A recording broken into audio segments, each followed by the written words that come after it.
right now, if this team went to the playoffs, they'd be one and done. But they're not going to be that team at the end of the year. That's all I'm saying. The thing that Carson has to avoid is running backwards and chucking the ball in the air and shit like that. Browning just has to repeat. Don't look at Joe Burrow in meetings every day and try to be Joe Burrow. Man, if you hope he's okay me when I'm upset with you, I get so mad. I would be Michael Thomas. I'd be so fucking mad. One of these days. I'm not okay. Right? Oh, we got to do Thursday Night Time Machine. Yeah. I have submitted.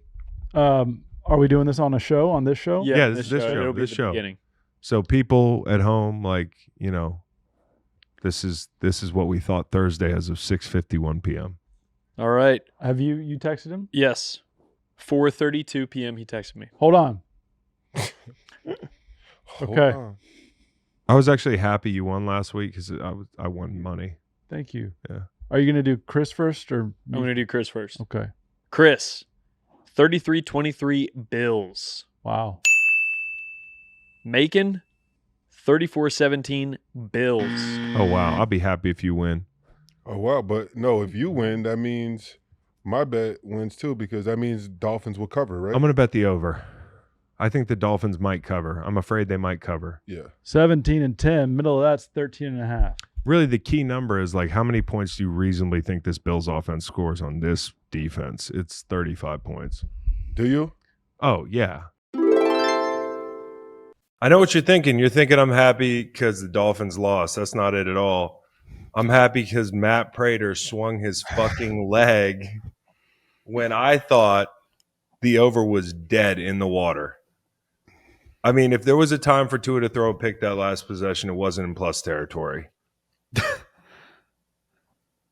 Unreal. I mean, that was wild, dude. To think that we were going to get a kick out of that was crazy. I texted you. I said, that's great for us, Chris. It's great for us. Were you on the over too? I didn't bet this game. I don't like betting Thursday night games. I don't have enough time for intel. All right. They got you by the balls. That's the only thing on TV. And how could I not? I was texting with Big Cat. Sometimes I'll just be I'll randomly get on my timeline and see Big Cat's on the same thing. And we were so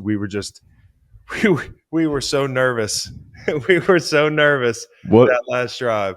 What were the texts exchanged when Prater kicked that ball into the corner of the end zone? I'll give it to you. 10:45 p.m. Tua pick, Bills field goal. Need it so bad. That's what he said. I said, I'm with you. Shit, I'll take a Finn's touchdown. Bills getting stopped at all tonight makes no sense. Next text 6 minutes later, God damn it, I hate Tua. He said the worst. I said, do we get a kick? He goes, I was just saying it has to be perfect. I go, they need to gain 6-7 yards. He goes, feels like it's 4th and 2 or less. It's a go situation. I go, center it up, Josh. Center it up. Hey, what if they would have jumped though? He did that hard count. Whoever, I think it was Phillips on the edge, almost jumped. Dude, left edge. It was Phillips. Oh, yeah. He almost jumped. Almost. That would have fucked you. All right, so people don't want to hear about gambling, but that was an unbelievable cover. I'm happy for you. Seriously, I mean, I was in the hole because I got egg on my face for Monday night with the Raiders not covering. So I just off the top, I got to tip my cap to the Finns, man. That was one of the most inspired games that I've seen them play. Certainly, their offense lacks the vertical element right now. I think it's almost like the narrative on the offense is it's finally come back down to earth. And you could tell from the first whistle, they were there to win. I mean, when you're 0-2 and they're talking about firing your coach, there's one of two ways it can go. And I think it speaks to the job that Mike McDaniel did this week to get them ready to play. I know there were some dumb penalties, but they really scrapped out there. I saw guys on defense flying around. Anthony Weaver down to his 8th, 9th corner. Yeah. I mean, I seriously, it's not tongue in cheek. I got a lot of respect for the way they all played. Now, that's not a great football team. And if you're the Bills, I'm kind of scratching my head at the game plan. I know it was let's run the ball and get out of here. But the fact that they ever didn't score in that football game on any of their possessions was wild to me. Dude, you're talking about the Dolphins real quick. Like, I had to look up their roster for their offensive line because it's like 4 new stars. I'm like, who are these dudes? But they were moving the fuck out of the ball, and we were texting a little bit about that, Chris. Bill's certainly missing Ed Oliver, and then, like you said, missing their linebacking stud too. I don't know. They did move the ball. I was also really impressed with Tua's timing at the end of the game and in 2 minute, like hitting Waddle.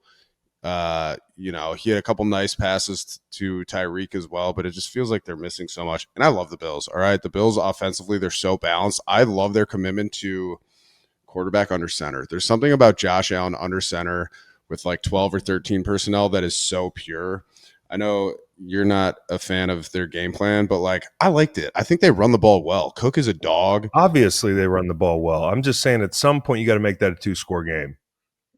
At some that point. the over can hit earlier and you're not sweating it out till the very end. No, I mean, so they're not sweating it out. The over Yeah. was never in doubt, but like, you got to put that team away. Yeah, I agree. You got to put that team away. Well, it was weird because it was a frustrating game to watch because it felt like the Buffalo's in control the whole time. And then you look at the score and it's like 14-14, 21-14 or whatever. I mean, the real killer though, early Hollow Man of the week, like Our boy. a punt safe, roughing the kicker from a D lineman. And this is what it is. I was thinking about that. This is just a hardworking, dude out there who's always giving it his all. He's trying to make his play, He's trying to win. trying to make a play, trying to win. Down 0-2. Like, I get it, but like, man, that's a tough one. The thing they didn't say on the broadcast, which they should have, is you always go down to block a punt. Even I know that. I mean, and I wouldn't be caught dead trying to block a punt. It's punt safe, dude. But it's punt safe, and you truck the dude in front of you, and you think I'm going to make the play. I feel for Sealer.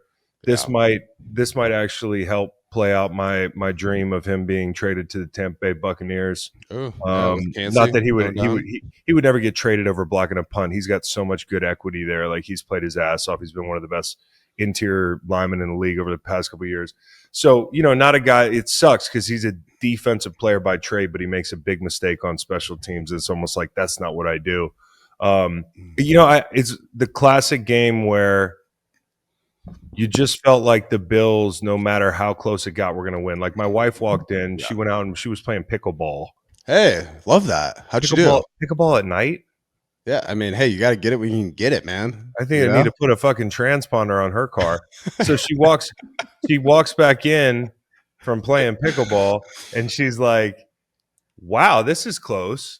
Like, I didn't realize what was the score at the half. I said it was 14 up. I go, but let me explain something. It's so hard to explain to you, but the Bills, there's no chance they lose this game. It's so hard for me to explain this to you, but the only way, if they're up a touchdown, that they lose this game is they lose that lead and Miami gets the ball last. That was it. And that's why the Sealer penalty was huge, because I don't think that Miami would have possessed the football for the entirety of the fourth quarter, but they were running the football. And as you mentioned, Ed Oliver down, and with Milano down, and Trey White's out there at corner, man, like that's a big deal in and of itself. Right. So, like, listen, you'd like to take care of business and pull the starters in a game like that. But Miami had other ideas, man. They played them tough. And if they can run the football, now Miami's not a good football team. No. But you see the Mike McDaniel model when it works. When the run game's going, even if the quarterback gets to 100 yards on his 25th pass, like, they can still move the ball 3 plays at a time. So that's why, like, no matter what happens to Mike McDaniel, he's gonna be a help somewhere in the future. I don't mean to bury him, but they're 0-3. Do you think that's the direction that this organization is leaning?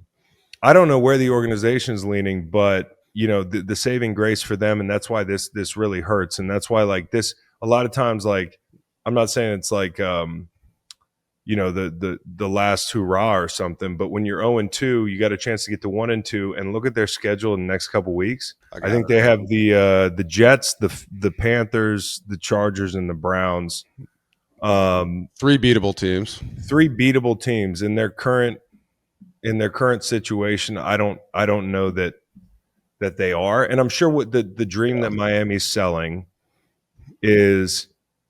and I said this earlier on our preview show, Beau, like because I said Kansas City could get into the play or going to get in the playoffs this year. That was my take. I agree. Honestly. Get in, okay? Yeah. And then Fax was like, "Oh yeah, Yeah, like kind of like I didn't see it, but I can. you can see it." Yeah, I said let's go around the AFC. How many playoff teams are in the AFCs? 1. How many playoff teams are in the AFC South? 1, maybe 2. How many playoff teams are in the AFC North? 1, maybe 2. I think 2. Well, it depends on how Burrow. things shake out. Yeah. So the way I look at it is like every team in the AFC that's not going to win their division has some hope this year that they can make a run at this stage in the football season. But for the Bills, man, it's just too much leakage in the run game, and And the other thing defensively there too, Chris, I think, and it contributed to the Dolphins being able to stick around is just rushing coverage, still being this war. The edge rushers were burning by Tua, especially in that 2-minute sequence right before the half, and he's just, like he picked up that first down on like 3rd and 7 right before the half, and then he slid, and everyone at home was like, "Nice, like that's growth," But like, I didn't think the edge rushers like Russo and Bosa impacted Tua as much. Like I felt like they're just blowing right by him, Chris. You know what I mean? Tua was hit once tonight. Yeah, and so that's revealing in 2 ways. Like number one, we had questions about the Bills' pass rush. Like with Ed Oliver down, like Ed makes a big difference.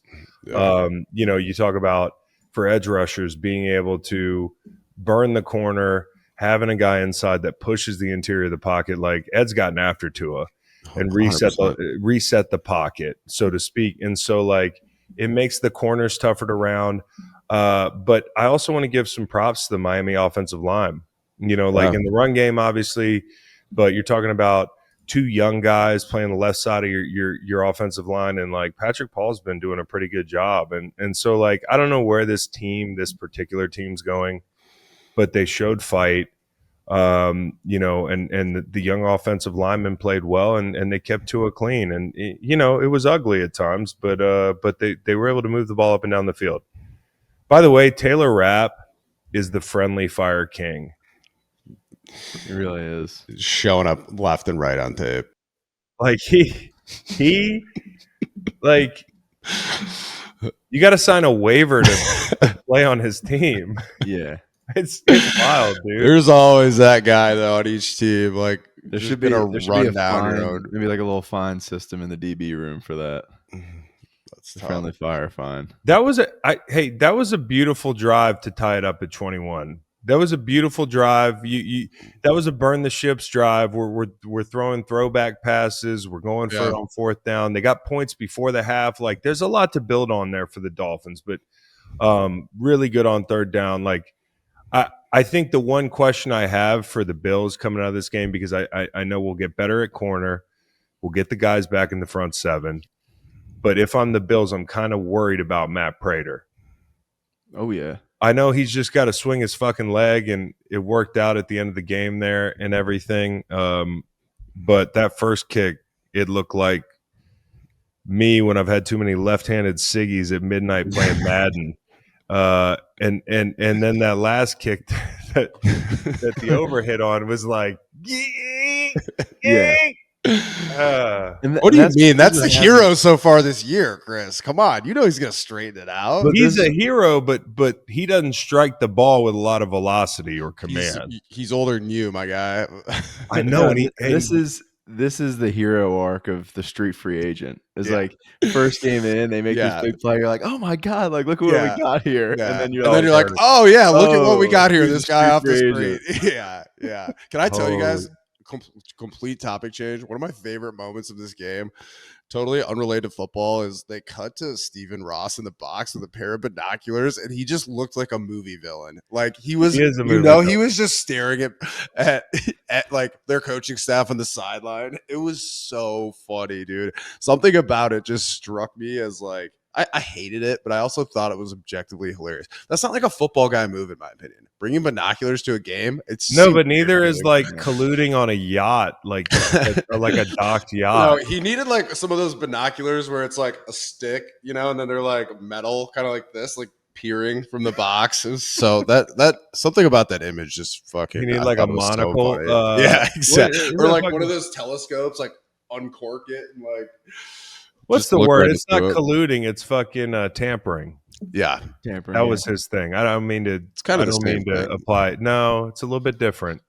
A little Well, levity here. Yeah, man, fucking beat me to it. I was just about to, you bastard. And I want to shout out BetMGM.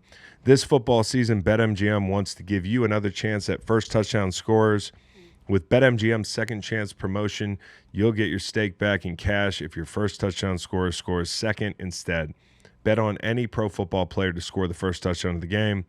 If you're right, you win. That's what it says in the ad read. If your player scores second, you get your stake back in cash. Be sure to take advantage of this offer, and if you haven't signed up for BetMGM yet, use bonus code GREENLIGHT, and you will get up to a $1,500 first bet offer on your first wager with BetMGM. BetMGM, make it legendary. Happy Friday, boys. Happy Friday. What's up, player? What's up, player? We got a week 3 slate here. We're going to go through it in tiers, as we always do. Rams and Eagles game of the week. Top tier, I put the Broncos and Chargers in there, Bengals and Vikings, Texans and Jaguars in there. The interested tier, that's Steelers at Patriots, Cardinals at 49ers, Colts at Titans, Cowboys at Bears, Chiefs at Giants, and the Chaos Watch tier is going to be Falcons at Panthers, Packers at Browns, Jets at Bucs, Saints at Seahawks, finishing with Raiders at Commies. With all due respect, I'm interested in renaming the interested tier. To what, mid-tier? Years. Mid's good. Yeah, mid's fine. I mean- Chaos Watch is dynamite. Yeah. Top tier is self-explanatory. Mid-tier, shoot, go for it. I'll work on it. I'll work Okay. up some things. I got Macon here. I got Dr. Fax. You? Nolan's on the big screen, and Cowboy Reed is an octopus. He's doing 3 things at once. He's going to be taking a seat shortly You're to join us for the preview show, fellas. Fun story, dude. Actually, this is actually pretty funny. Last night, I was playing Madden late at night and just kind of decompressing, and I'm a Chargers bandwagon guy now, so that's who I'm playing with, and I'm whooping somebody's butt a little bit, right? And when I play Madden, I turn off, you know this because Yeah. I've told you this, but like I mute the other person usually, Yeah. and I mute my microphone because I'm not on there to talk to people. Okay. Because people act like assholes on there, like Absolutely. it's the worst. But bunch of cowboy reeds out there. yeah, something like that. So as I get up in games, sometimes if I see the little speaker popping off, Yeah. if the speaker's been popping off next to the guy's name the whole game, eventually when I get up, I turn it up to listen, right? Yeah. Which is kind of a bitch move, but I do it. And I turned it up in like the second or third quarter as I'm starting to, pull away in this game. And this dude's hilarious. He's not talking trash. Yeah. He's calling things out. He's like, come on, in the flat, cover 2, like, come on, like this, that. He knows ball. He seems cool. Like, there's something about this guy that I'm like, at the end of this game, before he quits, I just want to pop on and be like, bro, like, you're hilarious. You're cool, bro. Good game. So I unmute myself, and the first thing guy says, like, don't start this shit, like, and I'm like, nah, dude, you're funny as fuck. Like, normally the people I play on here are assholes. Like, you're cool. And he's like, man, you're really good. Like, you're one of the better players I played. I play all the time. Like, and I really know ball. And I'm like, yeah. And I'm just like kind of listening to him talk. We're playing a couple series against each other. And he's like, yeah, I really know some of the concepts because I used to play. I'm like, used to play? Like, what do you mean? Like high school ball? Like, and he's like, nah, I got a cup of coffee in the pros. Who was it? Shut up. And I'm like, well, hold on a second. I'm like, wait. You got to slow play. You got to say what year. Yeah, I did. We were doing the kind of, we weren't asking each other. He didn't know I played at this point. And I'm like, what position did you play? Like, Spider-Man he's like, well, I went to Florida State. And I was in Green Bay. You know that guy Tucker Kraft, and I'm like, yeah, one of the best tight ends of the game. I was just talking about him this week. He goes, yeah, I was in his class. Like, we came out together, and I'm like, holy shit, this is crazy. Probably played with Wixie. And as we get going, I go, well, the truth is I played too. And he's like, who'd you play for? I said, I played 8 years with the Rams, 2 years with Philly, 1 year with the Patriots. He's like, oh, so you like played for real? I'm like, yeah, I guess. Ultimate grid this player. Yeah. And so we're just dancing around and I'm like, so what's your name, bro? And he said, my name's Cameron McDonald. So I looked the guy up. He played for the Packers, played for Florida State, went to I think Long Beach, Cal Poly at some point. Nice. And I think he was with the Rams for a second. But I told him who I was, and he was like, "Bro, I know your podcast. I know exactly who the fuck you are." He's like, "This is crazy." So me and this dude, Cameron McDonald, hit it off immediately. And I guess it's just evidence of like, I know a football player when I hear one. Yeah. And like, I heard him on the mic and I was like, I got to talk to this guy. Had no idea he played in the NFL. He had no idea I played in the NFL. Hilarious. But here we are, 11:30 at night, playing a game of Madden. And ended up getting follow back. Said, hey man, we'll get a game soon.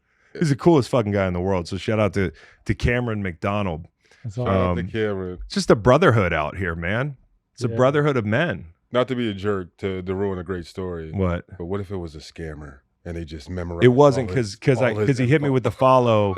Oh, okay. You know what I'm saying? Yeah, like, right. Would that be a pretty elaborate scam to like, find keep telling people you play in the NFL until eventually you find another NFL player? Yep. There's so many, if you think about it, there's so many obscure players that you can say. And if you have a story like him, if you only played a couple of years, maybe the person and at college is just like, oh, word, I believe it. But that I was just. But that's what's up. That's crazy. Yeah. You think they're like, you think the game knows that you guys both used to play and they're like, let's match them up? No, I don't think so. But I like the fact that he was like, dude, you really know what you're doing out here. Like, I was like, yeah, fucking, we do this. Little data boy. We do that, yeah. Little unprovoked data boy. Yeah. Who was who and what was the score of the game? I was the Chargers. I believe he was the Ravens, maybe. And I think I won by 17 or 13. Okay. Kind of fourth quarter when we were catching up, I took my foot off the gas pedal a little bit, Good. That's what's up. But Cameron McDonald, good Madden player and cool guy. We're going to get some more games. So speaking of games, we got the game of the week right off the bat here. Rams at Eagles. This is a funny slate, man. This is a funny slate. Like, you had to dig hard for the top tier games. I think like it's a pretty top heavy slate when you look at it. The fact of the matter is there's 5 backup quarterbacks playing this week, which I think is an NFL problem. But it's not college football, mate. It's still entertaining. Tune into the Stanford Steve show for more on that. Yeah, you can go back. Backup quarterbacks do well. They do against the spread. They do. If you have numbers on that, I do. I will. I'll okay. So Rams, Eagles. Eagles laying 3.5 at home. Game of the week. The injuries, Nolan. I believe we caught up on this, but Avila and Fisk did not practice. Witherspoon obviously down with a broken clavicle. That's a big blow for them. Probably the biggest story in this game is like, what's wrong with the Eagles offense, right? Like, we do this thing after the game where, Jalen Hurts tells Chris Jones, but we fucking won the game.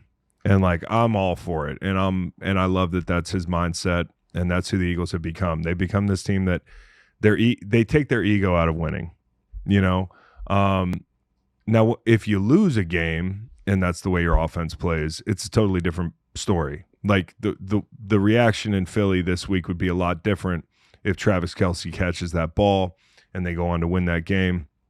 But that's revisionist history. The point I want to make is through 2 weeks, I'm okay with the new offensive coordinator looking like he doesn't really know what to do. They're taking their ego out of explosive plays. Exactly. If it happens 3 weeks in a row, if it happens the first month of the season, then my tune's going to be a little different. I just want to warn you, like, even in wins, if they look like this for another 2 weeks, I'm a little bit more concerned. Like, the first 2 weeks, give you some grace period.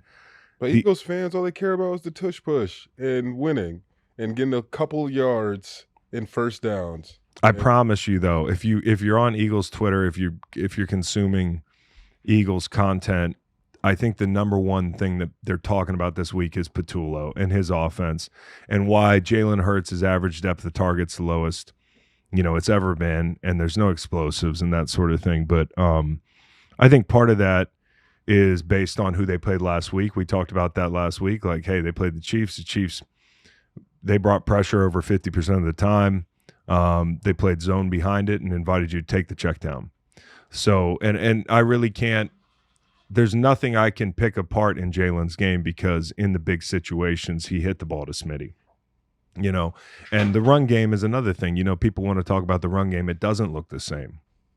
And I would agree it doesn't look the same, and that's pretty explainable. I think the interior offensive line issues are real. Like, and I don't want to, they're not capital I issues, but I don't think Dickerson's 100%. Cam Jurgens was dealing with a back all through the season last year into the Super Bowl. I think he was hobbled, right up to the finish line. So, just because somebody's not on the injury report and that sort of thing doesn't mean that, guys are 100%. I also think Becton's a guy who was there for a year, and everybody's like, well, the Eagles made him good. And then he's gone, and you're like, we kind of miss Becton. I mean, more than kind of miss Becton. I just, as solid as Steen's been and as good as Stout does with whoever's out there, it's just not the same group. So with the interior offensive line being a little different, we've seen a pattern over the first 2 weeks of the season. They have pivoted to outside zone.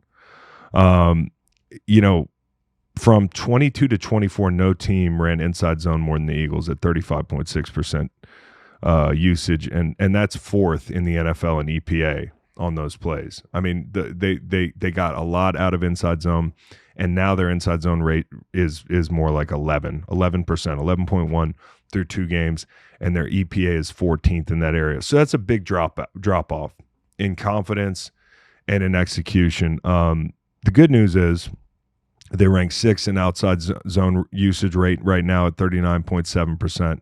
And they were dead last in that percentage from 22 to 24. The good news is that they're actually doing a good job running the ball off tackle. But I think ultimately that's a big shift. You talk about like marrying your play action. You talk about, the blocks up front. It's a totally different deal. It is zone blocking, but it's a different kind of deal. So I think they'll be fine running the football. I think, honestly, I'll start worrying, as I said a couple minutes ago, if they look this, I don't know what the word would be, human for another 2 weeks. Pedestrian, that's the word I'm looking for. I think the defense has done a good job. Listen, in the second half of both these 2 games, they've really put the clamps down on whoever they played. They played the Cowboys and the Chiefs. Now the Cowboys are a bigger test, right? At this point, but like, I think what was really interesting is seeing what Vic Fangio does with this ball of clay. This is from Mike Sando out west, guys. There's a huge difference in experience between the Rams offense and the Eagles defense. Obviously, the Rams' average age is going to be brought up by guys like Stafford and Devontae Adams and that sort of thing, but the Eagles defense is on average just under 25 years old. That's the 4th lowest age through 2 weeks since 2000. That's crazy. Mm-hmm. So, and luckily they've got an elder statesman and a DC who went through this last year and helped develop some people. But I think, one thing you saw last week was more blitz. In this era of Kansas City football, I think you can blitz Mahomes. With the receivers he has outside. We'll get to Kansas City when we talk about Big Blue. I do worry about this game. I don't know how you guys feel, but from the Eagles' perspective, this is a team that was knocking on the door of winning that game last year, as good as the Eagles were, 28-22. If Stafford's healthy, there's an argument to be made that the Rams took a step forward, which is a scary deal. And he looks healthy, and he's attacking. He's got that vertical element in his game. He's thrown the ball deep as well as anybody in the NFL through 2 weeks. And if you look at the Kansas City game last week, there were some things late that McVay's seeing on tape and saying, like Reed Blankenship jumping the post, mm-hmm. right, in cover 3 on the touchdown, like letting Thornton behind you. Mahomes missed some throws. Stafford, ironically, won't miss those throws. Like right now, I would trust Stafford more to put the ball in the money than Patrick Mahomes. Also seeing Jalen Carter loaf a lot. How do you feel about that? Like seeing a young D lineman loaf after not playing in the first game and realistically coming off the offseason when you would think this is probably a time where a guy probably should be in better physical shape or better looking than particularly he did on some of the plays. Well, I saw the play. There was a moment, and I think Kansas City was on an extended drive, converted on 4th down, and I think scored a touchdown on that drive. I might have it's running together for me, but the clip that's been shared is Jalen for I think 2 plays just kind of mailing it in, and I'm not a fan of that. Like I'm not like it's easy for me to say because that was the thing I had to hang my hat on was my effort, because I had talent, but I mean Jalen Carter is so. That comes with the territory. There's a lot of guys in the league that turn it on and off. Doesn't make it acceptable. I also would say this: it's game 1 for him. Remember how tired we used to be the first game of the season? Yeah, adrenaline. Yeah, give up. Like maybe you exerting too much too early, not leveling out, and kind of knowing you don't have to put everything out right when you get out there the first 2 quarters. Well, there's no way to simulate what a drive feels like in the NFL. Like, I don't care how many 2-minute drills you do in camp, like how many the adrenaline plus playing against really good players, the pace of a real game. For those of you folks who didn't play in the NFL, it's the first run in a pickup basketball game. Probably. Yeah. That's probably that's probably good. So he's getting in shape. I don't condone taking plays off, but I also I sat there and watched him play in the 4th quarter, and he made a lot of plays. He beat a lot of blocks. He gave good effort on most of the plays that day. The other thing I would say is this: is I talked to my dad after that game because he was there on the field and did the pregame broadcast. He was like, I was sweating through my suit, like it felt like the Caribbean out there. Like Kansas City was hot and humid. So I do think sometimes it is an early season conditioning deal.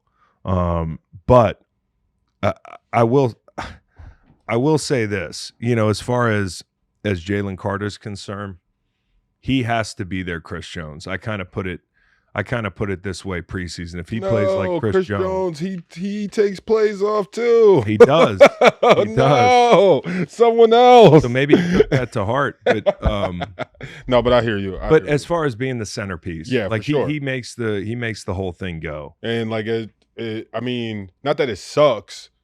Heavy is the crown that wears it, but like as a young guy to have that pressure on your shoulders, thinking about, hey, like I'm potentially the guy on this defense. I think with him kind of knowing that, it's just like everyone wants you to do better, and some of these things that are going to be on tape you can never take back, and hopefully he's seeing it and the coaches are calling it out, and maybe tap your helmet for 2 plays and let someone else get some reps until you get it back. But just as a ex-former D lineman, it just like I hate seeing that. Like, guys get tired and you want to compete, you want to be out there, and you mean well. Like you absolutely mean well, and you want to be the guy to make the play. But like sometimes it's just like, dude, I think take a break. I think everybody's got to, the better player you are, the longer the leash is. Like for sure. If a Jomo's out there giving that effort for a couple plays, Fangio, and I'm sure Fangio got after him. Yeah. Numbers, Chris, facts. As discussed, Jalen through 2 weeks. He's attempted just 8 passes, more than 10 yards down the field. He's only completed 2 of them. That said, from Sheil Kapadia, the Eagles' record the last 2 seasons when they have fewer than 100 net passing yards is 4-0. The rest of the NFL, when they have fewer than 100 net passing yards, 5-17. And to Jalen's point, at the line of scrimmage last week, when he faces a team above 500, which the Rams are at home, he is 17-0 straight up. 17-0 straight up as a favorite. No, listen, they're going to win how they have to win. And in this game, it's going to be running the football for sure. I think it's also a game where you can get the passing game going because you can block their front up. Certainly those guys are going to win some. I think, I've said this, Jared Verse has garnered a lot of attention, but the guy on the other side, Young, has been fantastic. And now you've got the interior guys that they have, And they add Poona Ford this year, so it's like you add Poona Ford to stop the run, right? Fisk is an all-around really good player. They got to contend with him, but Poona Ford, in part because of the fact that Saquon Barkley ran for almost he run for just short of 2,000 yards last year. And in 2 games against the Rams last season, Saquon had 534 yards. So that's a from quarter of his. Well, I mean, and you said from scrimmage. So he had almost 500 yards rushing. He had 302 scrimmage in week 12, and then he had more than 200 in the playoff game. And it's all explosives, which is a tough deal. I talked about, like, there were times where the Rams would load the box, and the thing about Saquon Barkley that makes him so good is, he can hit a home run, like from that look. Mm-hmm. So when you load the box, if he gets past that first wave of defenders, he has the breakaway speed and the make you miss ability to turn it into a fucking home run. So it's a dangerous game you got to play with Saquon Barkley. And I think that's the thing you feel good about if you're the Rams is like, okay, you brought in Poona Ford. Let's see how much of it does he make a fucking 500-yard difference? I don't think so. Are we not running the ball the way we were? We're not. But this is a good litmus test for them. See, like, where are we compared to last year? I don't think it has to be 250 yards on the ground, but they have to be able to run the football. The thing that worries me is, and I mentioned this earlier, Matt Stafford is going to find Waldo. Whether that's something that he comes back to, that maybe we didn't see. McVay's going to find the concept that could have killed the Eagles last week. And he's for sure going to find his third receiver. And if it's Whittington and that's who they put Adoree Jackson on, then in that case, I do worry, because I think Stafford's one of the few guys in the NFL that can really give you a bad day defensively, no matter who you got up front. There's also a world where McVay says, hey, we're going to go some tempo this game. We're going to go some tempo. He saw what you saw on tape. Like, absolutely, maybe guys aren't in shape. I would start the game with tempo and just check the temperature, because that is something where you get in a situation where you get in tempo and guys you can't substitute. That can potentially really hurt them up front, and especially if they can get any type of run game going, because I know one thing, it's hard as hell to rush the passer when you're tired, but it's even harder to take on a double team and run blocks when you're tired. I do think Fangio has done a good job against McVay in the past, though. I think he has done a pretty solid job. I remember last year when we were breaking down the divisional round matchup, I think he's done a pretty good job against McVay. But last year, it's the money downs, man. Are they going to be able to get off the field on third down? Right? Like, that's McVay, Stafford, Kupp, Devontae. I mean, they really do have a stable, and they're all really tough and experienced. And so you worry about third downs as well. I think this is going to be a close ball game. I gave out Rams plus 3.5. Mm-hmm. That's not to say I don't think the Eagles can win this game. It's a toss-up to me. And that's the world we're living in this year. Not every game's going to be like, last year at points you were like, when's the next time the Eagles are not going to be favored? I can see this. I can see it's not going to be like that this year. I can see a game like this coming down to special teams, something that no one's really thinking about. Maybe like an error on someone's side, someone fumbles on maybe a punt or kickoff. But it's going to be one of those games. I think whoever gets the extra possession is probably going to win. Last thing to monitor, and Tank Bigsby, we didn't see him last week. I think we start to see him this week. I had made this point before the season started. Saquon had 482 touches last year. That's the most since DeMarco Murray in 2014. He had 497, and Eddie George in 2000 had 488. Both players followed those years up with the lowest yards per carry and lowest yards per game in their careers to that point. And this is from ESPN. Every running back who's accumulated more than 400 touches in a season since 2000 has failed to repeat his production the following season, and most haven't come close.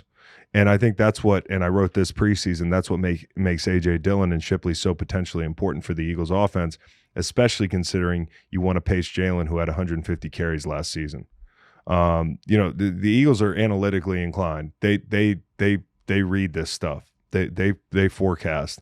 And so they're a step ahead, where you might have thought coming out of week one, hey, we need to make multiple moves on defense. We need to go get a corner. We need to add a rusher. They got Zadarius Smith, and they add a running back.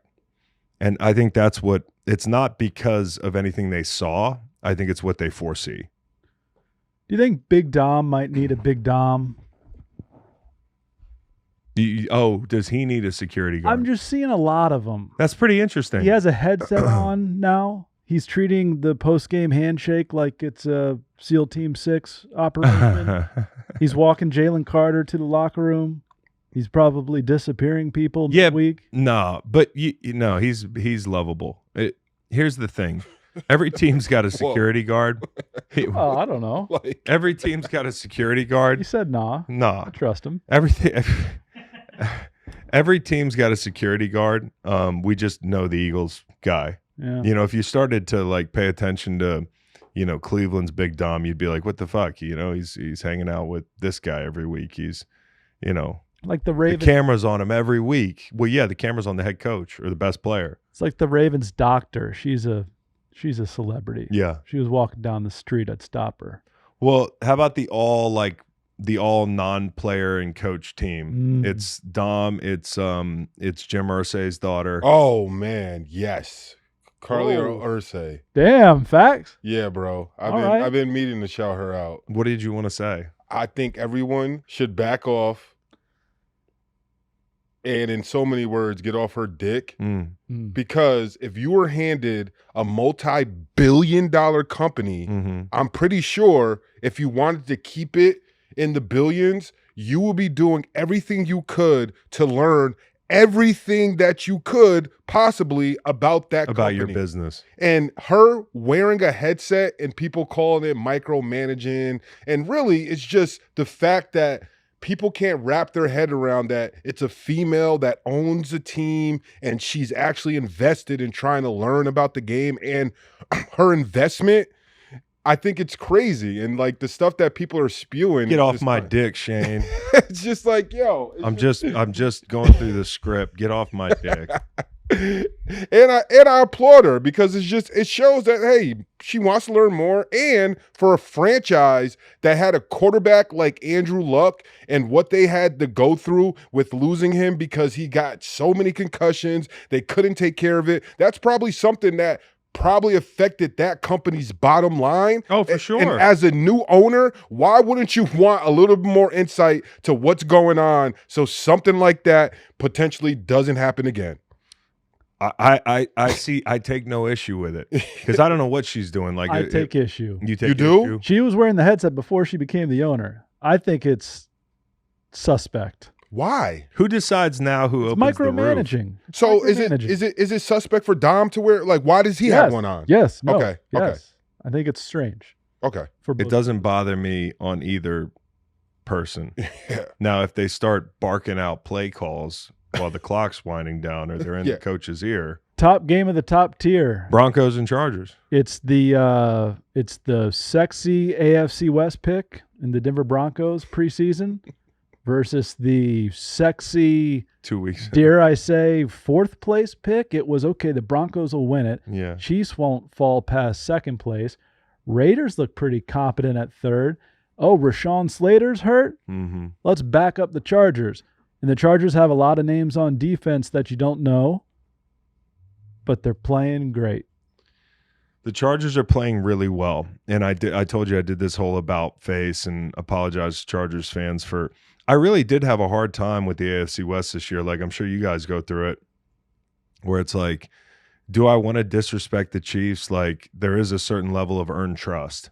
I think that's what it comes down to is you're going off who do you trust the most, and it's been years of hey, the Chargers are going to catch them. Chargers are going to catch them. I picked them one year to win the fucking division. And I got shouted down by Chiefs fans. And they were right, but I don't know if they are anymore. I feel like watching the Chargers and the Chiefs play, most importantly, over the last 2 weeks, the Chargers have not taken a step back. And if they're just who they were last year and they improve on that, I think they can win this division. I mean, that's where this division is right now. Now, if the Broncos had won that game and you didn't get the leverage penalty, how much different do you think public perception is this week. Did the lines change? Could be game of the week on the Green Light Pod. It could be game of the week. Probably not, though. Devil's advocate. Okay. Well, especially since you're the one picking the game. Yeah, you're right. And since we got a lot of Eagles fans that listen to this podcast, but also I think what the Broncos are out to prove is that they can beat good football teams and that they can show up in crunch time. I think even Broncos fans would tell you, I don't remember last year what their record was against good teams. Like, I'm not saying they're the Miami Dolphins. Like, they no-show every time, the opponents got more wins than losses. But they did not have a good record against winning teams last year. They didn't have a lot of quality wins. Since the start of last season, the Broncos have gone 2-7 in one-score games. The wins came against the Jets and the Tennessee Titans. And I figure this is a one-score game. So you got to start winning those. It is a short week. Reed mentioned that on the podcast midweek this week. Like, I don't know what time the Chargers got back to LA. It was probably pretty damn late. That stuff matters. But I think more than anything, the Chargers secondary and the defense just had a moment, and part of it is just being in the primetime slot where everybody's watching. And, if you paid attention to the Chargers last year, they played really well defensively. There were games where they got the ball run up their ass. Certainly there were games where they were outmatched. I think about like the Ravens game, for instance, where you're like, yeah, they got a ways to go. But if you're going to get down to this team and you're trying to bite off big chunks in the secondary, they're going to be really tough. And I think Jesse Minter the other night kind of cemented himself as a future head coach. You heard Louis Riddick talk about it.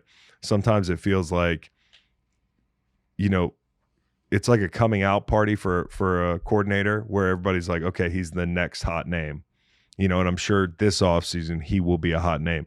The secondary is fantastic. They had some guys last year that played above their age. Derwin James was fantastic the other night. They just forced 3 turnovers. The Broncos have committed 5 turnovers to start the season.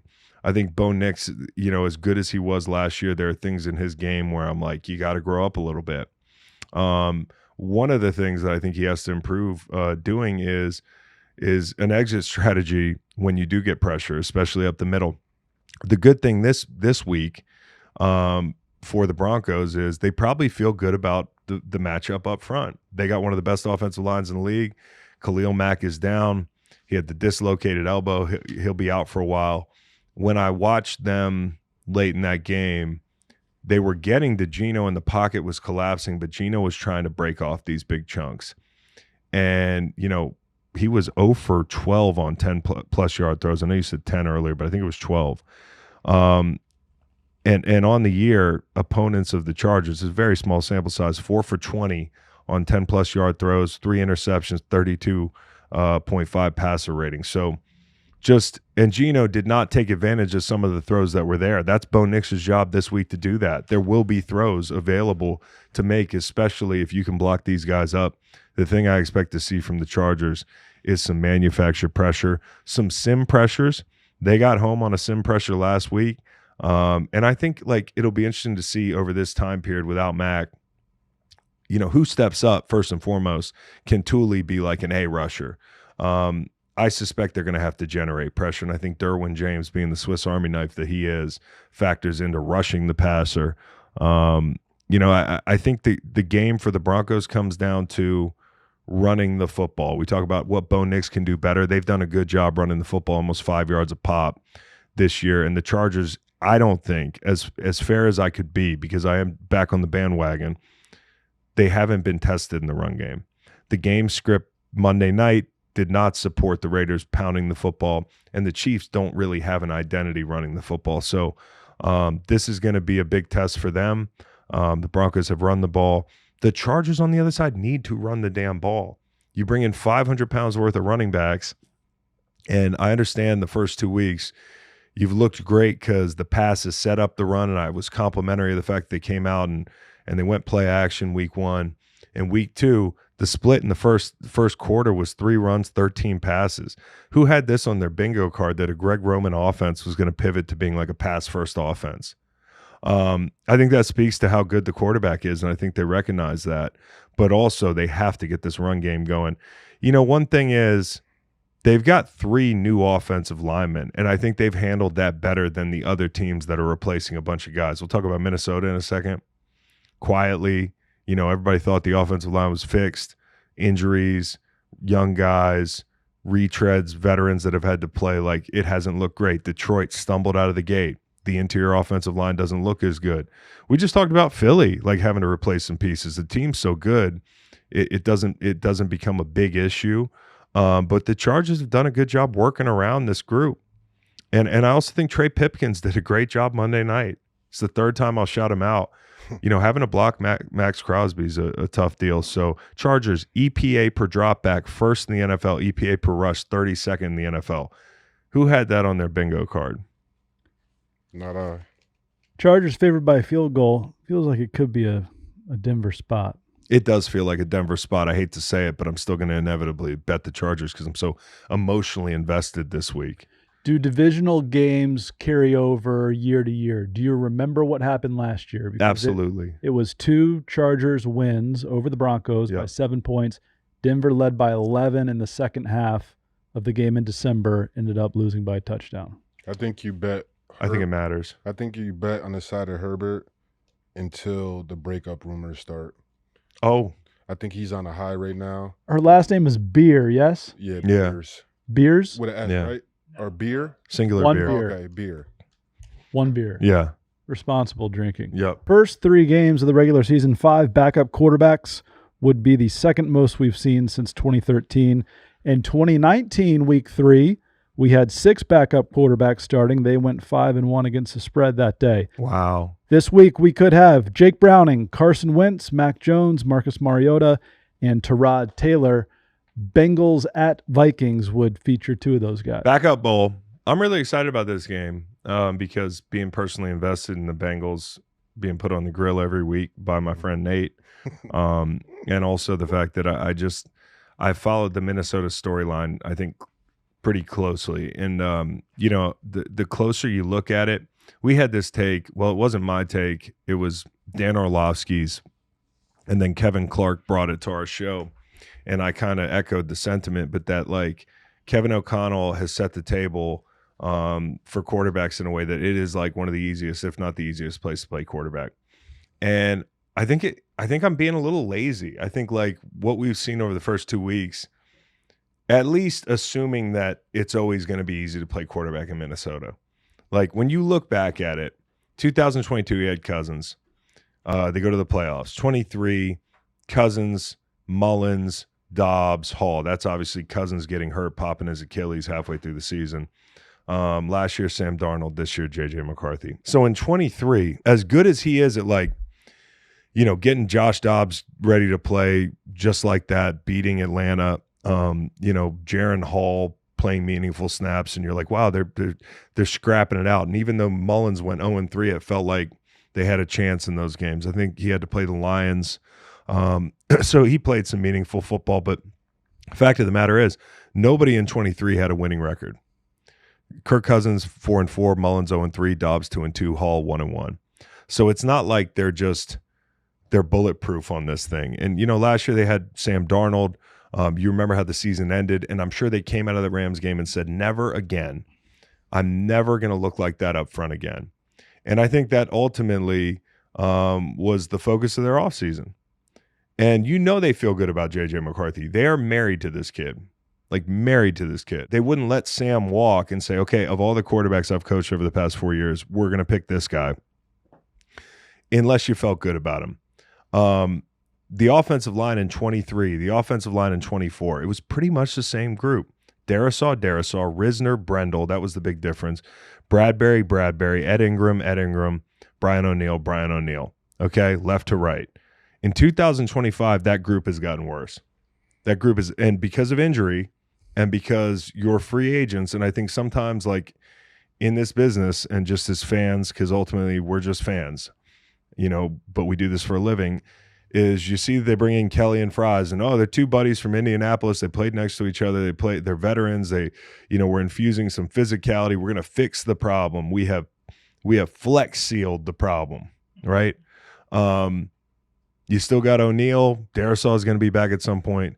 Probably this week. Yep. We got a rookie left guard in Jackson, who last week looked lost sorting games. But I guess the point is, like, this is a bad group right now as it stands. And if Darisaw gets back, maybe it gets better.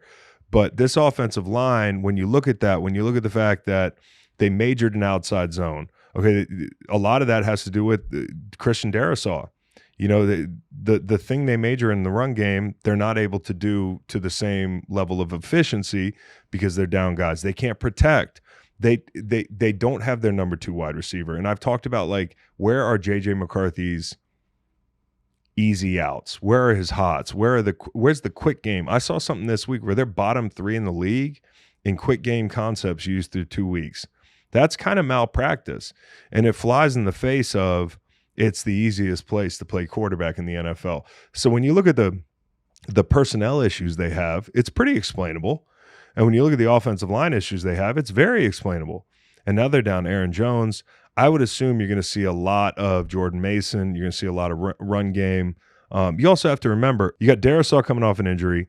Fry's fractured his right leg in October. Darisaw hasn't played in almost 10 months since that terrible mistake, playing him before the half, backed up on your own goal line. You said it costs a coach of the year. Take a knee. The troubling thing is you got personnel issues. You have some scheme issues right now. And now you're going to roll out Carson Wentz, who last time we saw him in Week 18 didn't look great last year. And I know it's a meaningless game, but it's been a while since we saw the Carson Wentz that we all knew and loved in 2017. And, you know, I think this is an opportunity for Minnesota to pivot a little bit schematically and say, hey, it's going to be a month. Like, when a guy's out for a game and you got a spot starter, you do things to build him in, but you don't change the whole offense. You know, teams like Cincinnati, teams like Minnesota, they're going to be without their guy for a little bit. You can make some adjustments and spend some extra time. I think one of the adjustments would be more RPOs. We know that from Carson's history. Philly in 17, he was in Kansas City last year. Like, I believe that might be one of the solutions this week for Minnesota. And for Browning, shit, he beat Minnesota. Now, that defense wasn't as good as this defense, in my opinion. He beat them in 23 at home, but that was B-Flow, and he threw 2 touchdown passes late in that game, and I think they won that game in overtime. So Browning just has to, and I'll repeat, don't look at Joe Burrow in meetings every day and try to be Joe Burrow. The offense is going to change. They're going to be under center more. They're going to run the ball more. They're going to use more tight ends. They should go more quick game. He's still going to take shots. Take him on the sidelines, man. Stay out of the middle of the field. You know, I think you probably love your matchups with the Minnesota corners, but just be careful because if the defense is opportunistic, which it has been, the takeaways have kept them afloat. Carson's going to give them at least one. They have stopped the run. That's a good thing. This week, that'll be big. You take away Justin Jefferson, you force the ball somewhere else, and you try to force turnovers. You pack the coverage inside the numbers and try to make Carson throw the ball outside. This is a spot where actually, surprise, kind of like the Bengals to figure it out. Well, what Penix did, highlighted by the broadcast, was got it out immediately. Yep. Didn't set the world on fire, but also won the game by 16 points. Fax, you will entertain a conspiracy. Mm-hmm. What say you about a potential fake high ankle for J.J. McCarthy? That he's not quite ready, that 3 of the starters are questionable on the offensive line. I'll take it even a step further. That's interesting, guys. He wants to stay home with his newborn child, which I don't. Forget Which this I don't football hate. thing. Which I don't hate. If you think about it, a lot of other American companies now, it's 2020. You get paternity leave. You get the husbands, they get 3 months off, paid 3 months off. So, you know, realistically, we hear about how Kawhi was quote unquote hurt until he got his under the table money. So this wouldn't be the craziest thing. Where'd you hear this? Paternity leave or fake high ankle? Fake high ankle. It's out there. It's on the Is it? It's on the internet. That's interesting. That's Like- an interesting conspiracy Like Kevin theory. O'Connell, Galaxy Brain. he's not ready to do what we need him to do. Not in this offense. The for all the protection, reasons, yeah. the protection's not yet adequate. I'm the backup veteran quarterback whisperer. We can do better with the other guys. Also, Carson's like he's a crash test dummy. Like, we don't need him in the future. Correct. And also, seriously, I would rather have Carson Wentz playing behind this offensive line than J.J. McCarthy. There's a lot more variability, but I think he's a little bit more elusive and strong in the pocket with the ball. The thing that Carson has to avoid is running backwards and chucking the ball in the air and shit like that. Like stay out of the Will Levis situations. So one interesting thing as we talk about the Joe Burrow thing is like this injury seems even worse than we anticipated. Like when you start talking about 3 months at least, they say that's because the messaging around an injury is so important. Like I can remember being a player, playing through certain injuries or being out playing through certain injuries. Let's just say that. And I'd read something like, his timetable is 6 to 8 weeks. Mm-hmm. And the surgeon tells me it's like 8 to 10 weeks. And the people at home are reading that the head coach said 6 to 8 weeks. And that's what's on the site or whatever. And I'm sitting there like, what the fuck? So on week 10, when I'm barely getting back, or maybe I'm not back, people can say, oh, he's slacking off. A month late. Yeah, he's a month late. So I think like definitely when you see whatever Schefter says, whatever the messaging is, like the better the player, the more control over the message they have. I think we should probably err on the side of like him not being back week 15. Like maybe it's a playoff deal if they can get there. Yeah. And I was think just about to say there's a huge chance that like if they don't make the playoffs, we might not see Joe Burrow again this season. You're right. Like, and at that point, we're talking about a quarterback for everything that he is. He's almost 30. And boy, did that happen just like that. And I also think like when we talk about the mismanagement of Joe Burrow, I acknowledge that part of it is on him for sure, where it's like, hey, this is the offense you want to run. It's like, it's 5 out in the route and you're going to hold the ball and go for the jugular. There's also the fact that the offensive line has been a bottom 5 unit pretty much every year he's been under center there. But the irony is they're top 3 in cap dollars allotted on the offensive line between 22 and 24. And as you look at this, it's not for a lack of trying. But if Burrow misses the next 12 weeks and comes back week 15, he'll have played in 74 out of 100 of his professional games. Andrew Luck retired after 7 seasons. He played in 85 of his 112 games. So Luck retired having played 77% of his snaps. Burrow's 70%, yeah. or 74%. So, like we're kind of on that track. And I don't think Burrow's the type of guy that's going to walk away. I'm not making some like, hey, Luck. I might have walked away if I was fucking Andrew Luck. I'll tell you that much. Yeah. But I feel for Burrow because he's watching his career go by. When you start looking at 30, like quarterbacks play late into their 30s, and there's no reason to think he wouldn't be able to do that. But these injuries just mount and mount. And it's the attrition of like the mind too, of like, just every time you take the field, like what's going to go wrong? Because he's had bad luck. He's had some bad luck. Some of it's been bad luck. Yeah. How many times do you see a tackle bullet into a quarterback on a weekly basis? Well, he tore ligaments in his wrist doing that last year. I mean, it wasn't great protection, but we see worse protection all over the place. The calf, that sort of thing. It's not all him just getting planted into the turf. He's had some injuries. He seems to be a little injury prone, which you can't control. Yeah, that sucks when that happens. Yeah, you can't control that. Some guys, I don't know what it is. Some guys, they do everything that you need to off the field, nutrition-wise, stretching. And it's someone like Joe Burrow, he has money for special trainers to do all this stuff. And it's not like guys want to get hurt, but somehow they find their way on the injury list or always in the training room. One thing they can do while he's out is focus on longer drives. Focus on possessing the football.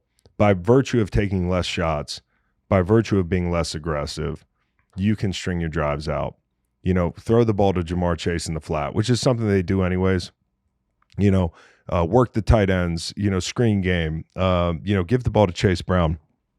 I think I think they can live that way, and it might help their defense, honestly, because the longer that group's not on the field, as scrappy as they've been, the better. Orlando Brown, Ted Karras, Marius Mims. For the casual football watcher, it's names you know. I hear you with regard to the offensive line, but it's not as if they ignored it, and it seems like they listened to their star player when he preferred signing T. Higgins. And that's the part to me where it's like, okay, that's on the quarterback. Like, it's not all on the quarterback. I will say this, though. It's, again, like activity is not progress. Just because you're signing guys to the offensive line and you're you're investing in it doesn't mean you're making the right decisions. There's nobody on that offensive line that I'm like, hey, that's a great player. Bengals 2-0 facing Carson Wentz this week. Would you keep rolling with Jake Browning? He's familiar with the system. Or do you go out and try to get a guy like everybody's favorite, Jameis Winston? Well, I think they're going to give him a couple weeks for sure. But because he does have a track record of winning and playing meaningful snaps for this team. They probably feel like it's the devil I know. But regardless of going a couple of weeks, they probably have to have some guys already like in the building. No question. Right? Because no matter I'll tell you who it was, Mike White. Okay. They brought in Mike White. I was like, oh, they're going to go get somebody. This will be exciting. And then they're like, Mike White. To go along with Brett Rippon. Yeah, so the plan is Browning at this point. If somebody becomes available later in the season and this guy's not playing well, I would look long and hard at it. I really would.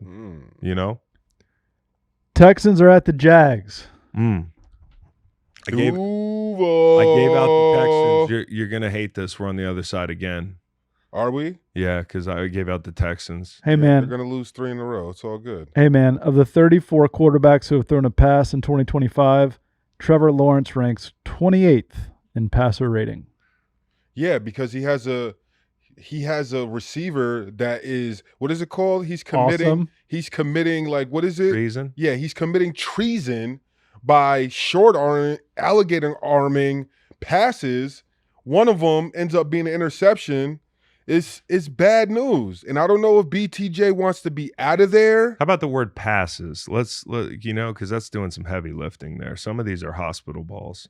I understand that, but there's a lot of receivers who end up in the hospital because they caught those balls. No, I understand. Or they at least went after them. So he would be getting shot some bail, and this rant would be at Trevor Lawrence rather at him. But still, it's still not at Trevor. It's at the coach, too. You got to know if your players are punks or not. Like, if this guy doesn't want to go across the middle. If this guy doesn't want to go across the middle, it's something that you have to know as a coach. You have to figure out. But I think if he's got a wrist injury or whatever it is, and he's not ready to do it that week, then you got to sit him.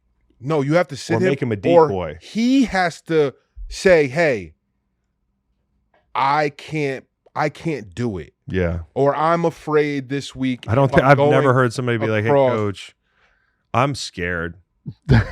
Well, like, I mean, you're basically saying that, like, if you don't want to risk catching a pass because you already have like a minor injury on your wrist, it's like you're scared to get hurt. Like, It's not necessarily I'm scared, but it's still the thought process of I'm doing this to protect myself because I'm scared of being hurt. I do want to say, like, there's always a lot going on in an NFL player's head, and this is like one where you're like, oh, it's unforgivable not to go over the middle, or, you can't pass up a hit or that sort of thing. I would like to give a guy that I think is one of the rising stars in our game a little more leeway. I want to, like, was last week, like, what the fuck? You don't see that a lot. Yes, but I want to give him more time. Like obviously he's not going anywhere. He's going to be one of the dudes in 5 years. Like, when you look at the top 5 receivers, he's going to be one of them. But yeah, I agree. That's a bad look. As for the game, like, I think the Texans bounce back this week, and this isn't like on some like, hey, I'm trolling you, Nate. I just think the defense is that good, and all we need out of the offense is a little bit of progress. And there were good things on Monday night. The script was fantastic. I thought Ingram and Ursary switching sides looked a lot better. They got to get the ends blocked. The run game has been a struggle, and I think that, to me, is the big key, because we came into this season saying Jacksonville we don't love their interior D-line. Well, this is the week you've got to run the football. Christian Kirk comes back maybe this week. I'm interested to see what that looks like, having 2 professional wide receivers outside. I don't know the rookies like that. Noel had a good return last week, but I haven't seen these guys make a lot of plays outside. The offensive line has to play together. We've got all that. The scheme has to be better. Okay. I had some figures here. And they've likely lost to 2 playoff teams by a total of 6 points. So Texans run pass splits, gun versus under center. Gun, 81% pass, 19% run. Under center, 24% pass, 76% run. Like, that's wild. And something that we talked about was, like, at this point with their run game, like, Nick Chubb is a guy who probably needs a full head of steam, and he needs to be taking the ball from the home. But at some point you have to break some tendencies. And I also thought what was troubling about Nick Caley's scheme, and I'm a believer in Nick Caley. You know, I loved hearing him talk. I think, like, in spirit, everything they talked about in preseason was the right stuff. You know, giving CJ more ownership at the line of scrimmage, quick game options, all that shit. Like, hey, we're going to bring some New England elements into play here. But schematically, when you get down in the red zone with the game on the line, essentially, and Tampa has a goal line stand, go down by down. The first play, Collins should be in the end zone for a touchdown. Aikman shouted it out. The route wasn't run correctly. It's a little thing, right? Quarterback and the receiver not on the same page. Then they get stuffed because they can't run the ball. They throw a fucking fade of sorts to Collins in the back of the end zone. Stroud misses him. And then on fourth down, for all the marbles, they go sprint left. You know, which everybody in the world knows, when you're 3-by-1 or you're 4 strong in the low red, like, we're gonna get a quarterback sprinting to that side. I mean, like, shit, as a rockhead defensive end, I knew that. You know, so, and they sprinted him left. I just didn't love some of the stuff I saw on Monday. There were some things that were improvements, but I didn't love some of the scheme things. And I think the quarterback, the mental side of it is starting to get to him, like having to deal with this dysfunction. Now he's part of the dysfunction where he's missing throws. And this team hasn't really come out in the second half for the better part of a year and a half now, and produced. I mean, they don't make adjustments offensively. And that's why I think they go 0-3. I think that O-line is very shaky. And for the Jacksonville Jaguars, I think their defensive front is coming along. I mean, they had about 8 or so pressures this last game, and you know how it is with sacks. It's just about kind of getting there first. If the sacks aren't fully coming, those pressures will turn into sacks as long as you guys are getting home and winning your rushes. We've seen Eric Armstead. Obviously, he was the one that got the tackle that hurt Joe Burrow, but he's getting back there. And I just feel like the Texans O-line right now, like you're saying, they aren't all on the same page. And it's something, if they don't get it together, I think my Jags, they can have some decent pressure up front. No, I mean, you got to get the tackles blocked for sure. Or the ends blocked, which the tackle play was better the other night. Now, inside, you got to take care of Armstead. But I think the story for me in this young Jaguar season is, like, beyond the, hey, ball placement from Trevor, boy, they got a lot of weapons outside, is their offensive lines play well. Through week 2, 20% pressure rate given up, that's second in the league, 1.98 yards before contact, that's top 5 in the league, 6.8% stuffed rate. So, you know, if you're into the stuffed rate, that's where they are. Run game is everything for them. If they can run the ball on this Texans defense, that was the most troubling thing about Monday night for me, is, like, I think the offense has got a long way to go, but I think they can get there. Yeah. They got young receivers. They got a reworked offensive line, a new offensive line coach. They're coming off a terrible season. They can improve as the year goes on. They'll get guys back. Christian Kirk be one of them. You know, Joe Mixon, if he ever plays this year, that would be a huge lift. And they are kind of stuck as far as, like, being able to go out and get somebody. But the defense, I don't know how they improve at stopping the run. And the thing above all else is 46 offensive plays is not enough. They ran 46 offensive plays on Monday. as fast as that defense plays, they play with max effort. You don't want to be on the field all game long. The Bucs were in the 70s as far as plays run. So, run game is going to be big for them. Blocking the edge guys is going to be big for them. And then I know this is like a touchy subject because Trevor got knocked out cold, but like you talk about remembering last year. Yeah. Wow. You got to be a little gun shy running over the middle against this group, just generally. Like you talk about, Travis Hunter. I mean, he weighs $190 soaking wet. I want to play a little more corner this week. Yeah, I mean, like the kill zone. So the return to the kill zone. So what an interesting week. Everyone's talking about guys not wanting to catch hospital balls. And now you're going to be. Then you're in meetings watching this defense just obliterate people. It's a war zone. It is a fucking war zone outside. It really is. I call them the taxmen. Yep. They're going to tax Brian Thomas Jr. this week. They're going to find out. I can guarantee you in those meetings, they're sitting there like seeing what everybody else in the fucking world saw and saying, we'll find out if he's going to alligator arm this week, because those guys, bro. When people aren't football fans and they're like, football is too dangerous, if you turn on the Texans defense. You'll think that. You would think that every single time. You would think that. Bro, you would think that. And I'm just happy now the DBs and the guys that are delivering the hits, they're getting smarter. They're turning and contorting their bodies, so they're keeping their head fully out of it, and there's no question, and they're still getting big hits and laying the lumber on guys. That's the thing about Trevor Lawrence. Like when you're throwing the ball over the middle of somebody, you got to put it down. You got to put it down, bro. You got to throw it away from defenders, and like for them to really be where they want to be, he's got to be that guy that's got the ball on the string like that. Isn't it funny that like we're talking about this and you think like the older retired guys are just like, look how soft these receivers are. Like we used to get tattooed. Oh, no question. Like we used to get tattooed, and we used to know we were about to get tattooed, and we still would do it. And it's just a funny dynamic, like how it is like now compared to back then, because I respect that. Like they definitely did, but at the same token, like guys aren't trying to get fully knocked out. How about being like, like Lester Hayes and seeing like people with these big ass helmets? Like what the fuck is going on here? Like so anyways, go across the middle with a leather helmet on, bro. The Houston Texans have won 11 straight road games against AFC South opponents. That's a wild stat. We're on to the mids. Two storied franchises. The Pittsburgh Steelers are at the New England Patriots. Steelers ranked 31st in both defensive success rate and percentage of plays allowed to go for 10-plus yards. Those are the worst numbers through 2 weeks for any Tomlin team since he took over in Pittsburgh in 2007. The defense ain't doing shit. The defense hasn't been the same since Dick LeBeau left. Damn. I'm sure there were pockets if you went back and looked, but like and people can look at Terrell Austin and be like, it's him, but this is Mike's defense.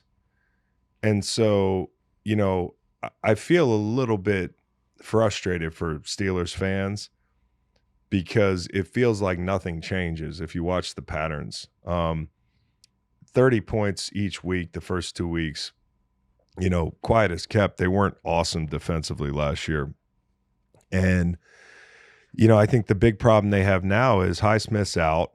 Herbig is your other guy setting the edge opposite TJ Watt. And he's the guy that gets all the action now. People run away from TJ Watt. I went through the explosive runs through 2 weeks, all 10 of them. And a lot of times they play single high safety looks, cover 3, they got a safety in the box. It just, if God forbid that down safety's on TJ Watt's side, like look out because they're going to go the other way. And, it's a numbers game. And teams have even been really creative about the way that they give him eye candy to worry about on the backside of runs. Like we talked about Seattle last week, TJ Watt slingshotting himself back door to make a play in a widening C gap on the backside of a run. Well, they come back to it and they hit it downhill for a big gain. They get hit with a toss against Seattle. They're not as good as we had this defense looking on paper. It's $150+ million defense, and they are just not playing like it. And the guys up front, as good as they are, and as much I respect them, and and the whole thing. Like, they are not playing blocks well. And that's where it starts. And at linebacker, they're a little bit undersized. You know, like, so, you know, you can bring in Jalen Ramsey and you can bring in Darius Slay and the coverage can be better and that sort of thing. And I know Seattle had like 17 points for much of that game last week, so it's not as bad as maybe it seems. 7 of those points are on the special teams for sure. But it's one of those things where eventually you look up and say, like, who's running the fucking defense? Well, it's the head coach. And so the defense has to be better. I think the good news is for them, they're going to be able to score points on New England. Now, the one scenario where they don't score points is these rushers take over the game. Keon White's still out, but I think there's 2 guys up front for them that have played like lights out. You know, Milton Williams is playing at a Pro Bowl level. Landry has been Landry, and he's a good rusher in the NFL. And he's got a few buckets already this year. They got Barmore.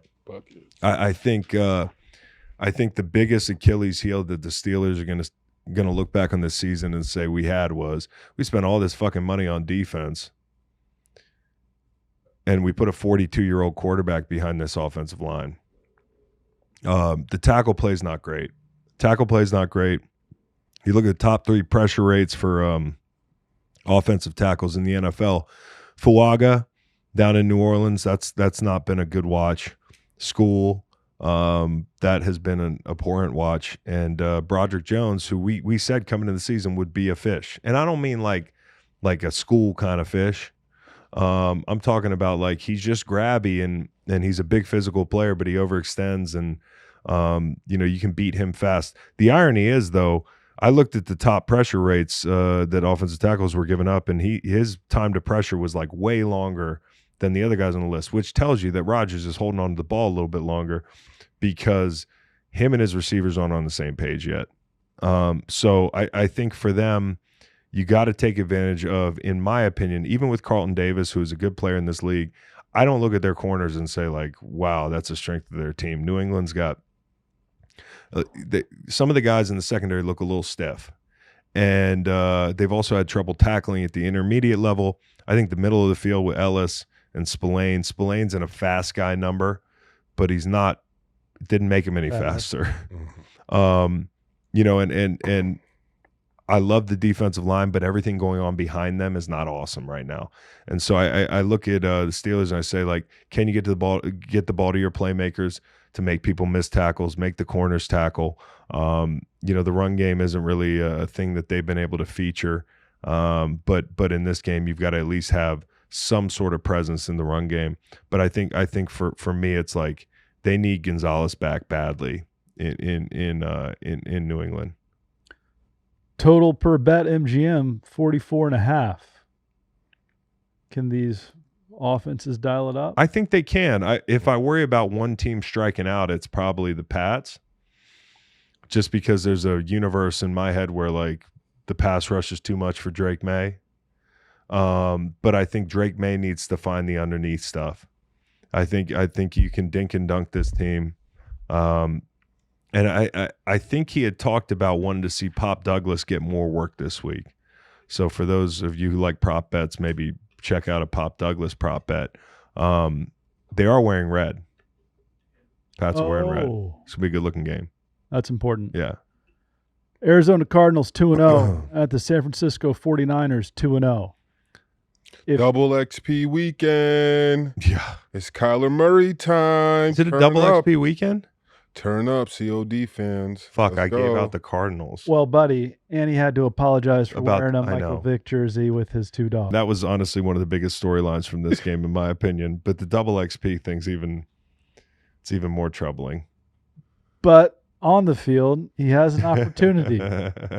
Because if he ever wants to be considered a true top 10 quarterback, you probably got to go beat Mac Jones. You got to beat, or maybe Brock Purdy. Oh, the door's not shut on Brock Purdy. I was kind of confused it may be the door shut. Nolan was like, really? Because I said the same thing. I was driving over here this morning listening to some. What did Brock hurt? Toe? I think it's his foot, Toe and a shoulder. toe and shoulder. He participated in the media access portion of Thursday's practice. All toe injuries are not created equal, huh? No, not at all. Because everyone said that he would be out like at least a month, and here we are. Well, he probably didn't tear any ligaments. True. And so if he plays, I mean, like I think Mac Jones did a good job last week commanding the offense, and I think the biggest thing here is for the Cardinals being able to run the football. And one interesting statistic of note that this is from our buddy Nate Tice. What up, Nate? San Francisco has allowed a 25.8% rushing success rate in 31 design run snaps with Williams on the field. And we're talking about Williams, the young Georgia Bulldog, Michael Williams. For San Francisco. In the 21 designed run snaps without Williams on the field, New Orleans and Seattle had a 66.7 rushing success rate. That's such an astronomical difference. It's hard to like pawn it off on anything else, unless he's in certain packages that where inherently you're going to give up more yardage on the ground, where he's in the heavier package. I don't know what to attribute that to. I think probably it's the fact that this kid's a fucking stud. These Georgia guys, man, they are pro ready.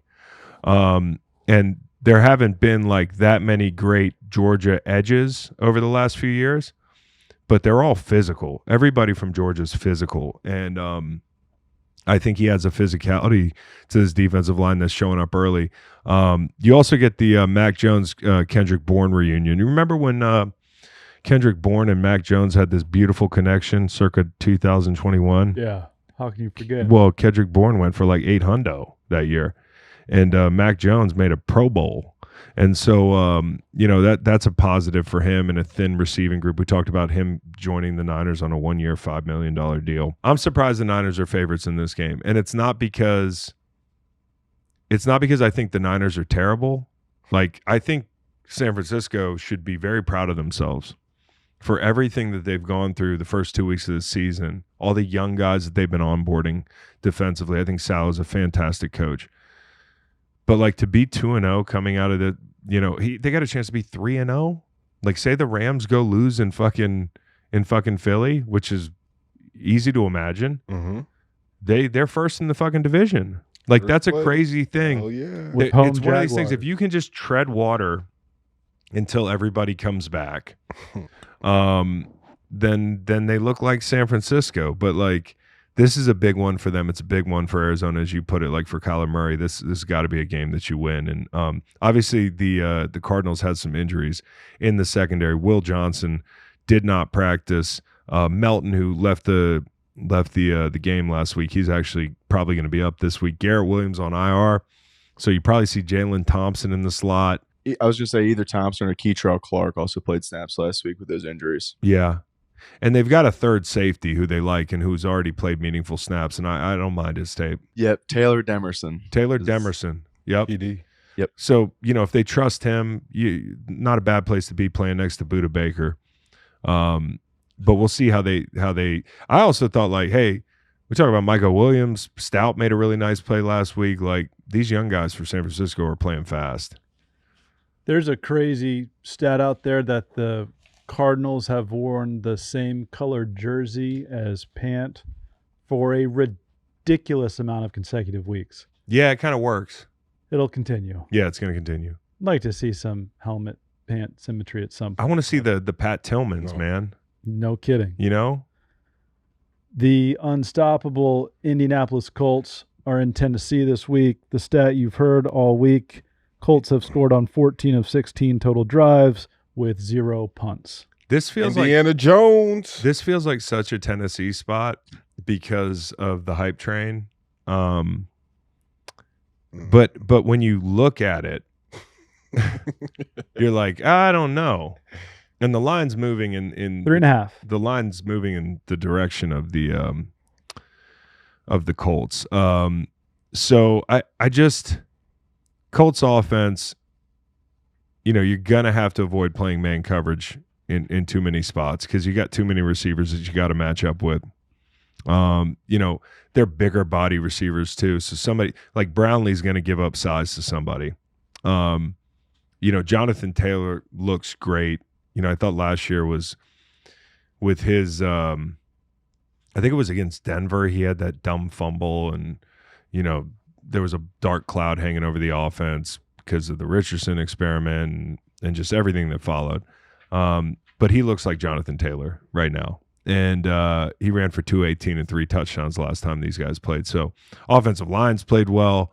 I think the saving grace for Tennessee, and maybe the reason that you look at Tennessee and say, hey, they'll play better this week, is consider the rushers that Cam Ward has seen in weeks 1 and 2. Sacked 11 times. He's under siege. And, thank God they're playing this group where I really like the guys inside. And I love Latu if he plays. I think Pay's a really solid player. But they don't have the same star-studded group of guys up front. And they don't bring pressure in the same way. Well, Zaire dared Cam to throw one of those passes in this game. Zaire Franklin. He said he dare you to do that? Yep. Isn't it funny, like these public declarations like last week? What was funny about the Browns is like they were like, hey, try to run the ball on us. And Derrick Henry was like, okay, I will. And they were like, see? 11 for 20? Like, what was Derrick Henry's tally last week? That's the rare, like, I'm calling the king out and I'm not going to miss.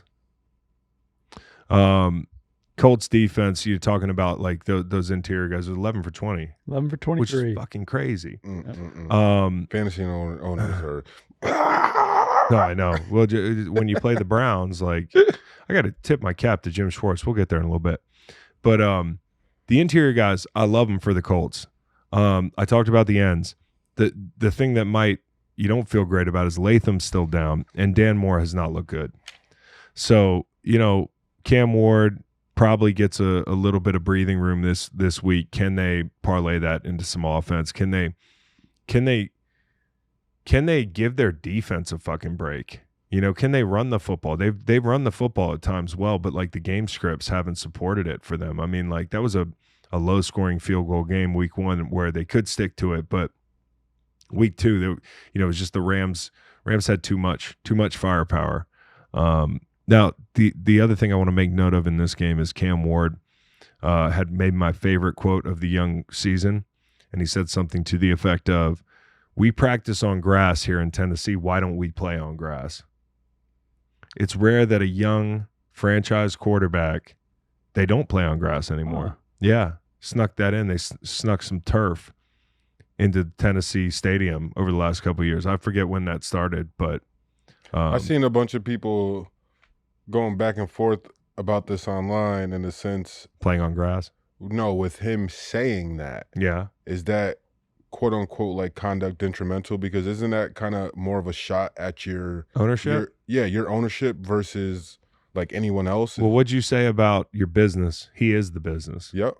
So if the business wants to play on grass, I'm putting in a grass field. What's the second half of the quote? My facial expression interrupted you. Oh, it was just like that was it. It was like, we practice on grass. Why don't we play on grass? Okay. They switched in 2023. 2023. Pretty recently. Yeah, and it's shitty. Shitty to look at, shitty to play on. I'm not hearing a young guy say, hey, like, let's get back to old school football playing. But also a lot of people from Tennessee said last time when they did have grass, by the end of the season, it's just some absolute yellow bullshit because of the weather, the humidity, and the Music City Miracle. Like, do you buy that in 2025? Going, you can't have a pristine field that you can't find. I guess I don't know what it is. We can't find grass experts like to be able, like, the NFL as a whole makes enough money. They need to ask us. State to state, you can't find a grass expert, because I understand the grass is going to be absolutely different in Pittsburgh and how cold it gets than it is Tennessee. But by now, I feel like there's grass somewhere they can ship in, they can plant, that can maybe make it work. Or just deal with the field conditions. Or control like the weather. Or control the weather, which evidently that's happening. I mean, not far away from Kentucky bluegrass. And just like you're saying, just just put grass in and let us rock, because you let us rock in snow. So, like, what's the difference with mud? Like, why can't we have a mud game? Oh, I miss the mud game. Like, why can't we have It's been a a mud while game? since we've seen like mud stains on somebody's fucking jersey. Yeah, because if you think about it, we're really playing in the snow, and the amount of snow they let you play, if Buffalo, if it's snowing, it really would be no different than playing in mud. It's a budget issue. It's a maintenance issue. Mm-hmm. You know how much fucking water and money it takes to run these golf courses around the country. People, You know, the people, I don't know. a lot. It does, But- like, more than like but if taking care of a football field. If you're spending $5 on the grass, you're probably going to end up spending 10 in players that get injured on the turf. That's the way I feel. And here's what's going to happen. They're going to say, cool. Here's your artificial practice field. Right. Go along Fuck with you. artificial playing field. Yeah. Yeah. Do we need to talk about Dimes? He's been excellent. He's been great. Matt, He's been great. What I was so impressed with last week is they beat man coverage all day. and the blitz, 4th most passing yards against the blitz in any game since 2016 per Matt Harmon.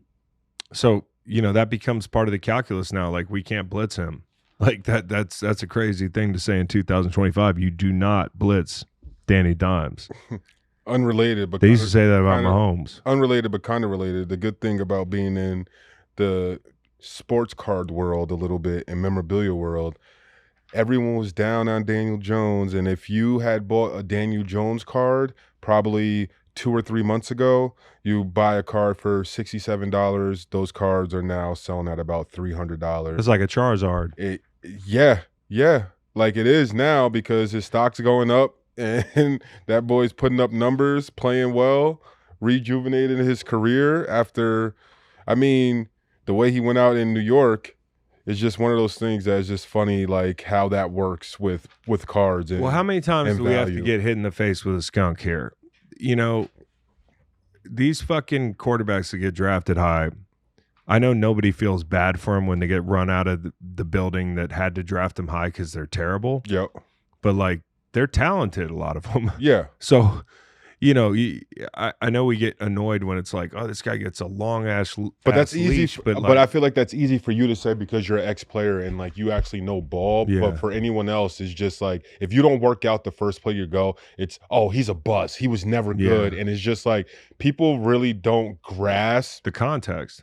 the context of how really good you have to be just to be picked in the first round. Well, then also to be drafted, like how good you have to be, like just in general, but more so in the first round when organization is spending the amount of money, investing the amount of money that they are in you. They expect highly of you. Who were the receivers that he was throwing to when they won that playoff game? I got Rhonda Robinson, and There was one dude that caught Slayton. like 7 balls that is not in the league anymore. Mm-hmm. Wandale, Slayton. And There was a third guy. The third guy caught a lot of balls. Pull up the box score. 2023 Giants Vikings playoff game. come on, mate. I have it. I'm gonna get there I have first. it. No, I'm trying to get it from my mind. Hodgkins. Hodgkins. Hodgins. Hodgins. Isaiah Hodgins. Hodgins. He's non-Hodgkin. Oh, I had it. Well done, my man. You're on it. Yeah. He had 8 for 105 Ooh. and a touchdown. Also That's had Daniel Bellinger. Mm. Yeah. He had a tutty. Yeah. So I mean, like, he knows how to play the position. For sure. And will the Colts be this team we look back in a month and say, hey, they were this year's Saints? I don't think so. Mm-mm.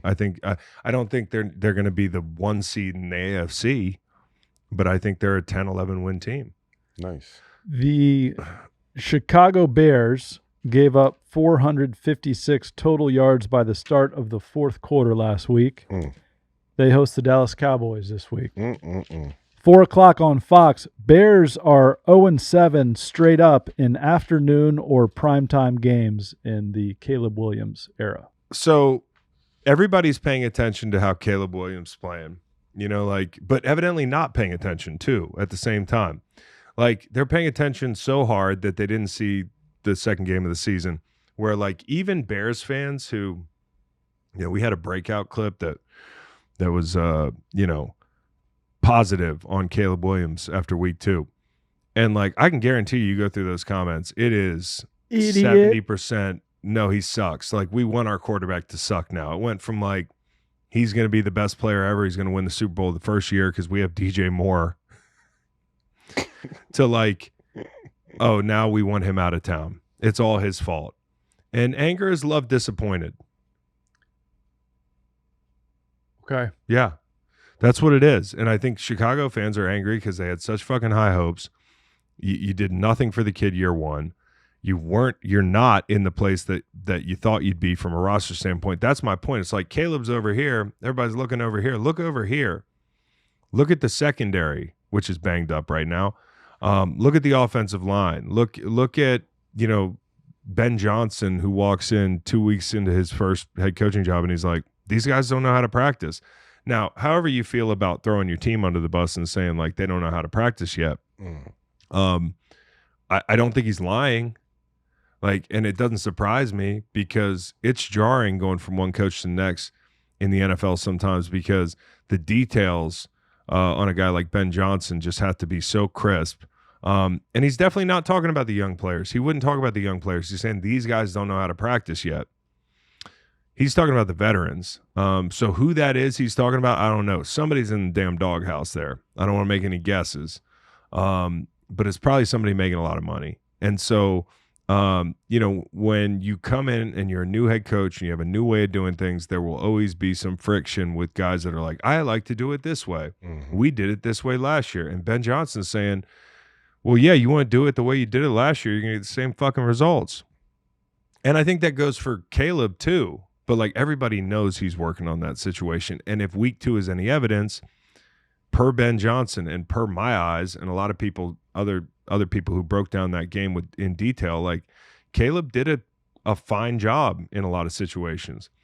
That 2nd and 32 pick was like an arm punt. I mean, they had just taken like 5 penalties, and the guy's like, fuck it, let me try to make something happen, throw the ball 30 yards downfield, get picked. But I thought he made a lot of throws on time within structure. That was the main thing. If you can get this guy in structure, he will be a quarterback in this league for a long time. Do I know if that's going to happen or not? No. But I saw a lot better in week 2 than I saw in week 1. So, know what I didn't see better? What? What the hell he's wearing out there. And they should never allow a guy to wear a short sleeve, loose shirt under your jersey. Did you see that? Yeah, I saw it. Like, that's a little ridiculous. That's a little there's no reason to do that except for attention, honestly. And I don't like that. Really? Like, what a quarterback. What does that help? What does that help? Okay. I'm going to explain. Okay. You know how when you get your pads on, the new pads are so tight. Yep. The jerseys are so tight. Maybe he doesn't want to wear like, and he does wear he at least in the past, I think had worn the loose jerseys. No, he does. Sleeve. Yeah. Did he wear the quarterback sleeve at any point? No. This is kind of a way to have the quarterback sleeve without the quarterback sleeve. Like sometimes. A loose shirt? Yeah, dude, I'm telling you, I used to wear a loose long sleeve sometimes because it helped my arms move different. Would you ever wear a loose short sleeve where it's hanging out of Well, maybe he doesn't want his that. forearms covered in cotton because then the ball slips off. Like in his head, he's not doing it for swag. He looks like shit. He's definitely doing it because he doesn't feel right in his jersey, and maybe that's a window into where he is mentally. But it doesn't bother me. It's just a little bit ugly. It's not like some like I don't know where you're going with it. But no, I just think it looks crazy. It does look a little crazy. And like I said before, until they win a game, everything is going to be nitpickable on that kid and what he's doing and how he's appearing on the field. Well, this week to win a game, Looks to me like they have new age quarterback sleeves that are. They kind of do. They have like Let me hybrids. see. They have hybrids. It's not tight, but and maybe he doesn't like the down to tight elbow. sleeves because He tight can get sleeves that. make it feel. That looks okay. No, that looks fine. That looks absolutely great right there. But if he starts playing within structure, he could wear a fucking he can wear whatever he wants. Whatever he wants out there. So listen, the Bears secondary is I think the story of the week. I mean, they 2 weeks in a row they played a guy who became NFC Player of the Week. They've been without Gordon. They're down Johnson again. It's. I guess my point is they're further off than you all thought. I mean, that's just where we are. There are 2 adjacent tracks, and they're separate. And one is the development of the quarterback, and one is the development of this roster and the culture that Ben Johnson's trying to build. And Caleb's part of that, but I just warn Chicago fans that if it's going to be all about the quarterback, I think you're discounting the fact that everything that you've left the back door open on is affecting his development. And so I think he can do it, but Ben's job is that much harder. I think there's more of a mess to clean up than you realized in Chicago, which is why last year I was like, hey, pump the fucking brakes on Chicago winning 12 games with a rookie quarterback. They're not even that good. You're right. And Dallas, man, their defense only plays – this is crazy. Dallas's defense only plays zone coverage. They played 6 snaps of man on the season. That's insane to me. And they're getting cooked. And Dak Prescott, he's going to have to win some high-ass scoring games. That is – we were talking about earlier, like they're kind of going to be like the baby Bengals. They're going to be like last year's Bengals team where it's like Dak's going to – and I got a lot of respect for Dak. He's going to have to throw for a lot of yards. He's going – they have these 2 really good receivers outside. They've got a tight end. They've run the ball better than we anticipated them running the football. They can score, but they're going to have to win a lot of games like, where it's like, damn, race to 40. Because right now, Diggs didn't practice this week. He's got an illness. Deron Bland's down. The pass rush isn't great, right? Because you lost this generation's, I don't know. I don't want to throw a name around. People get mad. But Micah Parsons is a hell of a player. You lost him. How's the run defense, Jerry? Is that going well? Because if you're not great on the back end and you don't have pass rush, doing a Jadeveon Clowney flex seal is not going to do it. So Dak is going to have to win with poor pass protection. They've been really bad up front. Guyton struggled. Nate Thomas is his backup. His name's starting to be floated around. And then BB's hurt. BB's down with an ankle. He's going to miss a long time. It is kind of like a poor man's Bengals setup. It really is. CeeDee Lamb over under receiving yards is 79.5. He's averaging 111 so far this season. Interesting. Interesting. Well, I wonder what Pickens over under will 55. Be. Interesting. The Chiefs are at the Giants on Sunday night. I'm rooting for chaos. That's what's 0-3. That's what's so fun about this game. 0-3. Somebody's going to be 0-3. So great. Maybe it's the fact that I played in the NFL and you played in the NFL, but like there's a real – you want drama? Like a football team who's staring absolute chaos in the face in prime time. That's supposed to be good. Got the godfather of offense. Got the Bill Belichick of offense. Got this generation's Tom Brady. And Russell Wilson's about to. And they can't move the ball. And they're 0-2. And they're playing the Giants, who have a pretty formidable front. I mean, you talk about Dexter Lawrence against Kingsley inside. The edge guys, Juwan Taylor. Like this is going to be, let's see what you got in the bag, Andy. Let's see what you got in the bag, Patrick. Worthy might come back. My read on this game is they figure some things out. And I think they might cover. I think everybody's probably on Giants. Have you checked the money on this game? I haven't, but I think it's a really tough spot for the Giants after last week. Anemic offense week 1, explosive week 2, but you can't get it done. You lose to Dak for the 14th straight time. That's right. You start 0-2 for the 7th time in 9 years, which is nuts. And now the Chiefs come in at 0-2, a desperate Chiefs team at 0-2. Desperate. That's and inevitably Sunday night I'm going to bet the Chiefs. And for the record, just because I jumped on the Chargers bandwagon doesn't mean I don't think the Chiefs are going to make the playoffs. Unfortunately, it feels like your team might be the odd team out. I hate to say that. Agreed. Say it. Because we're so prone to overreaction through 2 weeks. And it feels like another trap. We've walked into this trap with the Chiefs. Do I think they're a Super Bowl team? No, I would be shocked. I would be shocked if they won the Super Bowl. Okay? 2 years ago it was the drops. Last year was the offensive line. This year it's health. And I think, working some things out defensively. Fulton's down again. I look at this per action network, 50-50 bet split, but 79% of the money's on Kansas City. So the sharps are on Kansas City, dude. Yep. The big money's on Kansas City. And, you talk about matchups, Chris Jones on John Michael Schmitz. And one that's going to be must-see TV is Neighbors and McDuffie, if that's the way we play it. They ran the same play 7 times. 7 times, dude. You want to talk about it's fucking Pittsburgh's defense. They ran the same play. Seattle ran the same exact play with the deep crossers from condensed splits. Week 1 and week 2, same fucking look. Outside leverage for the corner. They ran the same fucking play. And it's like that happens in the NFL all the time, but when you get beat for a touchdown, you'd think like the next week you'd have it down. I'm sorry. Steelers defense it's befuddling. Yeah. You like that word? I do like that word. End of an era.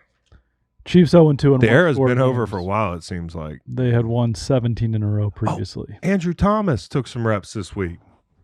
Dable said that's a good sign. That is a good sign. We like reps. Reps are good. We like upsets too. Because if the Chiefs start 0-3, I know that's going to be so juicy. What's the money line going to look like? No, I want to know what you're going to say. Are you going to still be like, they still have a chance to make the playoffs, guys? If they start 0-3, yeah. Yeah, what, you're still saying that? Yeah. I know you don't want me to, but like, no, I'm not going to count them out of the playoffs. And here's another reason why. I mean, 7 games. Look at the AFC East. Who are the playoff teams in the AFC East? One team. Who's the playoff team in the AFC North? One team. Who's the playoff teams in the AFC South? 1 to 2 teams. See where I'm going? Yep. There's room. This wild card spot's going to be there. Room for 3 or 4 AFC West. So I look at Kansas City and I say, yeah, maybe there's room for the Broncos too. Maybe 3 teams from the AFC West make it.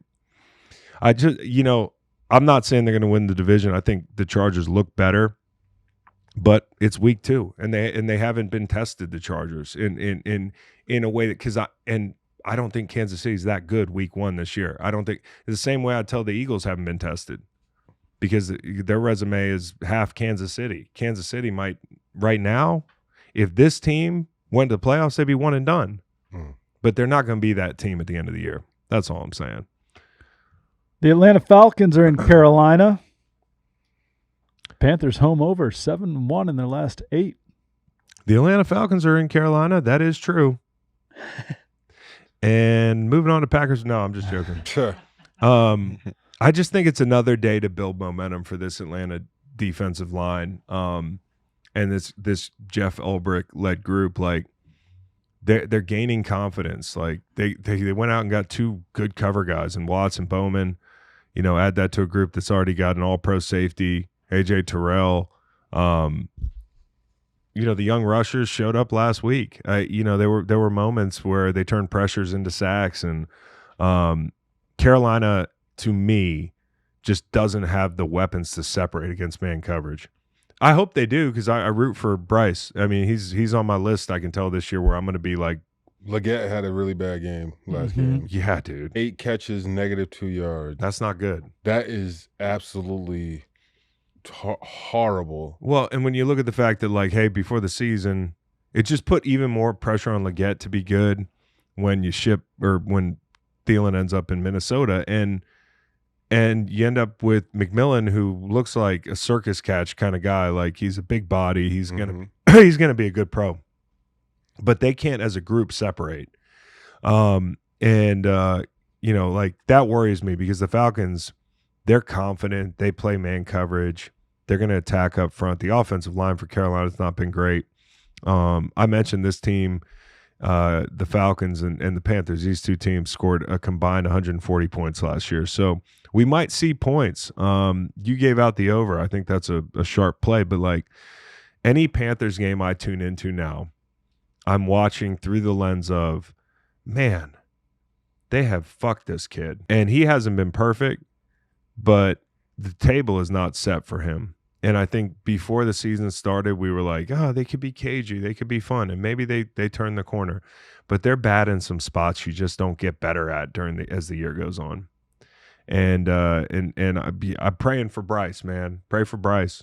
He's also still that 5'9", 5'10" quarterback who's not a runner like a Kyler Murray. No, he's not. He's not. But he's creative back there, which is why I like him. You know, I think he can be like Brock Purdy. I think he can be a lot like Brock Purdy. I think he can be that point guard that also creates. You know what I mean? Late in the down, little artistry. But fuck, it's hard. There's just nobody open sometimes.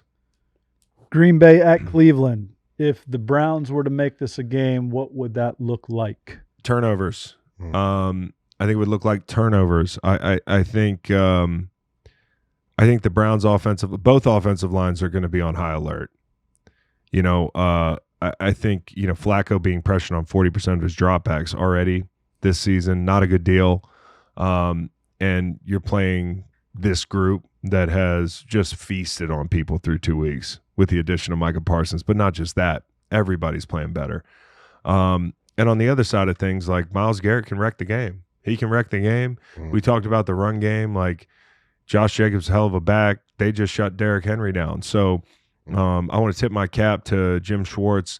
I don't think this team's going to win a lot of games this year, but boy, do they play tough defense. And the thing for Browns fans that's exciting is whether it's Graham, Schlesinger, Judkins, Fannin, Sampson, they've all played meaningful snaps early in this season. So like your young guys, you have turned the page in Cleveland. The young guys are getting work. Guys are playing hard. It's only week 2. We'll see how long that lasts. But I think Jim's going to have them ready to roll. I just think the Packers are too good. Packers offensive line's getting healthy at the right time. Well, getting healthy, just getting a couple guys back. Banks back. Zach Tom back. Going to need them. I see the Packers jumping out in front and then maybe a backdoor cover. But the Packers have been one of the best first half teams in football. And that's why I gave out the Packers first half. I just think it's a game where that's paramount. You have to get out to a hot start and play this game the way you want to play it on the script you want to play it on. Allow me to shout out a player. Yeah, do it. His name's Josh Jacobs. Has a rushing touchdown in 11 consecutive games. I love this list. He can become the 6th player all-time with a rushing touchdown in 12 straight games. The list is Christian McCaffrey, Arian Foster, Emmitt Smith, Derrick Henry, and LaDainian Tomlinson. The dude's just good. He is good. Very good. Dependable. He's awesome. He's a guy that escaped Vegas. Yeah. You know, you thought for a while there, like, this guy's going to waste his career with a high volume of touches on a bad team. Happy for him. Also happy for Jaden Reed, who got out of surgery successfully and was, like, totally doped up in the hospital bed. And, like, I guess he had hit IG Live or something. And, like, you could hear people in the background, whether it's a nurse or, like, a family member, they're like, yeah, you know, maybe shut that down, you know? And he was like, we're going to the fucking bowl. Like, you know what's funny? That's bulletin board material in most situations, but because we know this guy was, like, tripping balls post-surgery, like, it's okay. You can say whatever you want post-surgery. But pro tip, don't have a person that you're afraid to say whatever to pick you up from the hospital when you have surgery. Like, so if, you know. Deep dark secret type Yeah, shit. you don't want to, like. Reveal it and then wake up, come out of that, and wonder why everyone's acting all weird towards you. You're expecting your wife to, like, take care of you after surgery. You get home and she just, like, drops you in the front door and you're like, what the fuck happened? You don't remember what you said? Like, you know what I'm saying? That wasn't me. Hey, this is right up your alley. Do you know about the 27s thing? Packers 27? Oh God! Everybody dies at age 20. No, that was the what is that was the Janis Joplin, Jimi Hendrix, Amy Winehouse, Morrison. Pink What's 20? Floyd. What's This 27? is the good 27. What's 27? Bart Starr won a Super Bowl. Brett Favre won a Super Bowl. Aaron Rodgers won a Super Bowl. Of course, you know, Starr won 2. I think Favre won 2. Oh, They all won at 27. okay. And Jordan Love this year, He's going to be 27. He is 27. Will turn 27. Oh, November November 2nd. Okay, will turn 27. It's pretty good. That is pretty The good. Super Bowl You're this into that year shit. will be in February. But look, you don't think 27th. you don't think I did all this Pause research? for laughter. You don't think I did all this research before I picked them as my Super Bowl champs? You don't think I knew You all knew this about stuff? the 27s? You don't think I asked ChatGPT Yeah. to bring up all the stats Uh-huh. about the Green Bay Packers Yep. that you possibly can Mm-hmm. to convince me that they are a good pick to win the Super Bowl this year? Well, if they play New England, they're definitely going to win the Super Bowl. So, The NFC Championship game could very well be a battle of the Bays. Tampa Bay. yeah, Tampa Bay and Which- Green Bay. Which Tampa Bay seems like a shoo-in to host a playoff game, They sure do. and they seem really good, and yet they could be 0-2. Mm. And here come the Tyrod Taylor-led New York Jets. Oh. Wait. How could the Bucs? Oh, well, the Bucs. Yeah, I thought you were talking about the Packers. Sorry, The Packers are Bucs definitely could be going to 0-2. host. Bucks could be 0-2. Yeah, the Packers are going to host a playoff game. It's going to get real cold for someone quick. So are the Bucks. That's why I'm saying. I think the Bucs. All right. I think the Bucs have had two pretty good tests to start the season. A team that swept them last year, team that got better on defense in Atlanta, going down to Atlanta. And then obviously Houston's defense in that situation. I thought they showed a lot of resolve, like running that offensive line out there.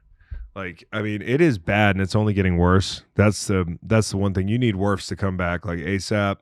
I don't know if he's going to come back this week. Probably not. He practiced this week, but I think they play Philly coming up, week 4 maybe next week. That's going to be a big one.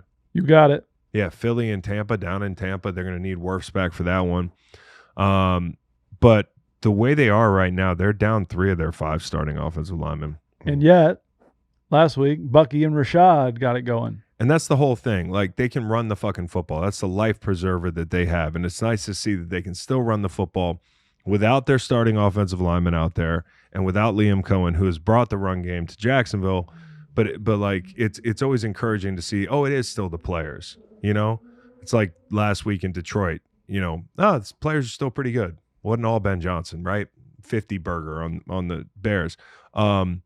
I thought what was so encouraging about the Bucs' first 2 weeks is they have put themselves in holes in different ways. Like, their special teams has been shit. I mean, McLaughlin's missed multiple kicks. You got a big block punt, big return. Is McLaughlin on your fantasy team? The Houses would have upended Woody Marks last week No had he not. chance. No. Really? It was that close? The 38-yarder that was doinked. If he makes that, I beat you. Oh, I totally just tuned Yeah. out because I was, belt to ass. Yeah. Well, it wasn't Evidently. until it wasn't. What happened? How did it get close? Bucky Irving, Okay. for one. Yeah. You got those prime time, those Uh, PT peers. Somebody else. So I just think Bucky's fantastic. Nolan said this earlier, and I would agree. He should be a top back in the league. He should be considered one of those top backs. Yeah, and maybe put One of them in guys. on the goal line when Rashad White snipes a touchdown to send the Houses. Hey, that's a 1-1. tough one. To quote you at 4 p.m. Sunday, you got to be a total pervert to play fantasy football. To follow fantasy football. You were giving me live updates, and Yeah. I called you a pervert. Yeah. So listen, Barton, Michael Jordan. Barton's a center playing left tackle. They got a fucking shooting guard, 60-year-old shooting guard playing guard, who actually did not practice. So, Chris, do you realize Barton literally got Joe Tooney'd? His second start at left tackle was against the Texans. Oh, yeah. Just like Tooney last year. It's like Danielle Hunter and those werewolves outside, and you got to deal with them. But Bredesen, Klein is a guy we don't know much about, second-year player, I believe, and Charlie Heck, who had some tough reps. So Baker to get that done, and also last week, I think they let. Usually I'm like, yeah, right, but I think they let Nick Chubb score from way out there. Do you guys see that? That's what it looked like on tape. Yeah. I think it was 2:14 to go. 100%. They had 3 timeouts. They're up 14-13, and they're like, it's 2nd and 9. And I think at that point they were like, hey, make it look like we're playing defense, but let him score because you needed those timeouts. I also thought Todd Bowles did such a great job in the second half. I mean, like that defense, they put on a clinic on third down. You know, you had the slot blitz, you had the Levante David coffee house. He damn near grabbed a pick. I mean, Stroud threw it right to him. Like, they're really cooking on third down. Now, a game like this probably not going to play out the same. I think the thing you got to look at is, and they're laying 7 at home. Bucs injuries are mounting. You know, Cody Mock out for the year. That's a big one. Kalijah Cansey out for the year. So 2 guys in the middle of your interior offensive line and defensive line that you really need. And I thought Greg Gaines got busy Monday night, but like I still have floated a couple moves that they could make. I got a dream where Zach Sealer gets rescued from Miami and he ends up in Tampa and stayed and plays next to Vita Vea. I don't know what you do at guard, but if it's any indication, they think they can roll whoever it is out there. They're pretty good in quick game. Like, so, you know, they can go quick. They can keep the pressure off the offensive line, but this is a good defensive line they're playing this week. And for the Jets, they're rolling out Tyrod Taylor. So you figure they're going to run the ball. You figure they're going to try to muddy this thing up. Tyrod's good, man. I got respect for him. He's good. He's one of the most respected backup quarterbacks of all time. Yep. You know? Josh McCown. McCown's up there. Good call. You know he can dunk? Very well. Yeah. Good call in Seattle last week. Thank you. They have the New Orleans Saints at home this week. Spencer Rattler is 0-8 as a starter, and I think this is what tanking looks like in the NFL. This is what he's getting better. What's the word? Like Respectfully. it's a tanking that's easier to stomach, because what you have is a controlled tank. Yeah, well, it's like a what's the word? Hyperbaric chamber of sorts. It's So you're trying to call the Saints fans not too smart? no. Like they're getting fooled right now? I think they know what's going on. I think people in New Orleans are really smart. Positioning themselves for the next guy. I just think like, hey, look at Spencer Rattler. He could be the guy. And he might be the guy. Like he's looking playing okay, right, dude. Like yeah. And also he's not the guy. That too. That's the thing. That's the thing about Spencer Rattler is like, come on, we all know they're not going to make you the guy, but like sometimes you kind of look like it. If he was a top 5 pick this year, how would you feel about him through 2 games? Oh, interesting. I mean, they've been right there, right at the end, both And times. their team is not great. Right. Their team is not great. He would be getting the benefit of the doubt. And they've Yes. got a right tackle that's like he's a you know, when you walk into a hotel and saloon door. and Turnstile. yeah, A saloon door. Yeah. He's a turnstile. Yeah. And you know, they've got Olave, and this week like Woolen struggled. I think that's a matchup to watch, but I think the biggest matchup for me is the fucking offensive line against this very good defensive line for Seattle. And the fact that like Spencer Rattler's done fine through 2 weeks at home. He's going to now be going up to Seattle playing at that loud ass stadium against this front. If Spencer Rattler is the guy, he looks good in Seattle. I also think it's too early to be talking about the guy. Yeah. Witherspoon didn't practice. Julian Love didn't practice. I talked about the Woolen matchup. Like, there will be plays to make out there. And you bet the under? I did. Okay. Yeah. You've also got a Kubiak reunion. And I would think, like, when a guy leaves a place and then they clean house, Kubiak knows them and their personnel better than probably the new staff knows Kubiak. So, advantage Seattle in this scenario. They are laying 7.5. Before you move on, you mentioned Olave. That's a guy that Brian Thomas Jr. Give him a call. Give him a call. What? Give him a call. He's a guy that time and time again, Olave. yes, Yeah. who gets thrown into hospital ball positions. But what does he never do? He doesn't alligator arm. Yeah. He does an alligator arm, so maybe he can get some tips on how you can get mentally ready. Even a guy, he's on record saying, I'll probably get a bunch more of those this year, talking about Spencer Rattler. So he knows already, and he's ready for it. That's a wide receiver that you want. Jags legend, quote, call Chris Olave. Hey, man. It's because he knows he has Michael Thomas to vouch for him on social media. Oh, my God, yeah. He's got Michael back Thomas him up. be on his side. Yeah. Number one car hater ever of all time. How do you think? Hey, fly on the wall. Worst seat. Michael Thomas watching the Brazil broadcast and seeing Derek Carr at the desk.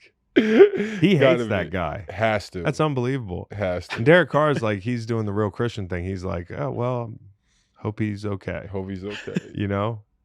I'm not gonna lie. I like when that happens. And man, if you hope he's okay, me when I'm upset with you, I get so mad. I would be Michael Thomas. I'd be so fucking mad. One of these days. I'm not okay. Right? Oh, yeah. Man. A reminder that this is great. Gary Kubiak and his wife Rhonda have 3 children: Clint, Clay, and Klein. All 3 begin with the letter K. Real. All right. Rhonda. What are the middle names and what do their towels look like? The Raiders are in Hyattsville, Maryland. Such an oversight. And it's not like in the moment, like throwing the ball into a nickel 2 trap. It's like, you know, you had 9 months each time. Unforced error. And you were like, yeah, we should do one more K. Washington and Las Vegas play at 1 o'clock on Sunday. It'll be Marcus Mariota against Geno Smith. Geno Smith facing a defense that has been blitz heavy. Geno Smith, a quarterback, fairly sensitive to the blitz. Fairly sensitive to the blitz. Also not look like the Geno I was hoping he'd look like through 2 weeks. Like, I know he made some nice throws in New England, but I just don't see I don't see the guy I was expecting to see. And it's only 2 weeks in. Last week was real bad. Terrible. Yeah, what's going on, Nate? Bro, what is it with your fucking Raiders? Division champs. Bro, is it fatigue or is it just fatigue? How do you, on 4th down at the end of a game, not get the ball off? No, but throw it away like you have another. That's even worse. I was in a daze at that point, bro. I cannot believe he was playing like he's in a daze. That's just crazy. At least throw it up for an interception, something. You just don't. You don't throw the ball out of bounds, and it's one of those things that I don't know what to think. Like, are you not paying attention? You're not locked in. Are you too tired at the end of the game to really understand what's going on in the moment? But stuff like that, like throw a 4th pick. I almost no, hell no. I don't care. Throw a pick. No, I know, but but you're thinking about not throwing a pick. No, I didn't say I'm Geno. I just said like there's a theory in my head that like maybe he's like throw it into the ground, bro. Don't throw it away. Throw it in the ground. Like throw it at someone's feet. Make it at least look like, hey, like. I just don't understand how you can explain just throwing it away, giving no one a shot. Did he kill a parlay? No. It's just I don't like play like that. And I always wonder like what's going through guys' heads, or are you really that tired or drained at the end of a game where you mentally can't get it together? Because as D lineman, end of the game when you're tired, that's probably the easiest way to jump off sides. It's just like a mental fatigue thing that you're really maybe not paying attention to, and maybe the downs thing where you're just if you're ever head coach, your first meeting, you're gonna stand up in front of the team and be like, my pet peeves, okay? You gotta have sleeves on in the meal room, you gotta clean after yourself in the locker room, and then do not fucking throw the ball away, 4th down. Geno, on the last snap. It's like the most specific down and distance coaching point. Geno's not even on Nate's team. He just says Geno. Fucking Geno. But if you think about that, how many situations can you go through NFL tape and you see a quarterback making that type of play? Like whether it's mental no or more whatever. than once a game. But no, on 4th down, throw it away. Not 3rd down. Not like I'm here for this. I understand if you're thinking in your head like, oh, this can't be 4th down because we usually punt on 4th down. No, that was absolutely asinine. It's the end of the game, dude. And that was the lead for me coming out of that game. May I ask Nolan a question? Ask him. Could Jaden Daniels play? He could. He is preparing mentally to play. Marcus Mariota's ready to go, but he could play. Huh. You gave out the Raiders? Yeah, I almost feel worse about it. Man, I hope you if get it's trick-dicked. Mariota. I feel like I'm getting trick-dicked with Mariota. Well, you remember Mariota last year. Mariota, you don't. Mariota smoked Carolina's tits. Week And 7. I wonder if he still. And one of the things, if he still has that same contract, Mariota gets what, like $500,000 every win or something, some type of bonus for every win. I don't know. We haven't that got he to the point in the plays season over- yet where we know the incentives, but like, if he plays over a certain amount of snaps, you think that's or going to be starts. on Sport Track? How do you say that? I say spot track. Spot Track?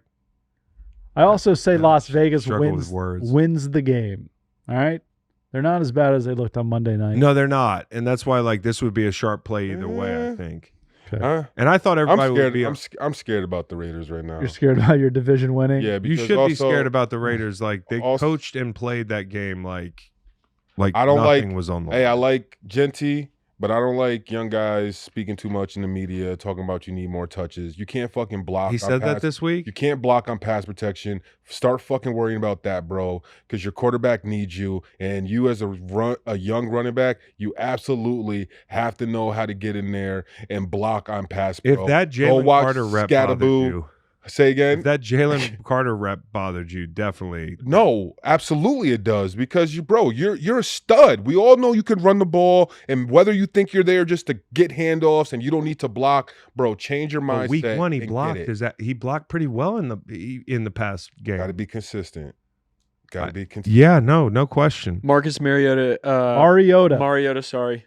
Marcus Mariota does have 60. If he plays 60% of snaps and he has a regular season win, it's $200,000 per game. Max of 12. $200K, baby. Max of 12. That's an extra $250,000 possibly for a season. Maybach music. Right?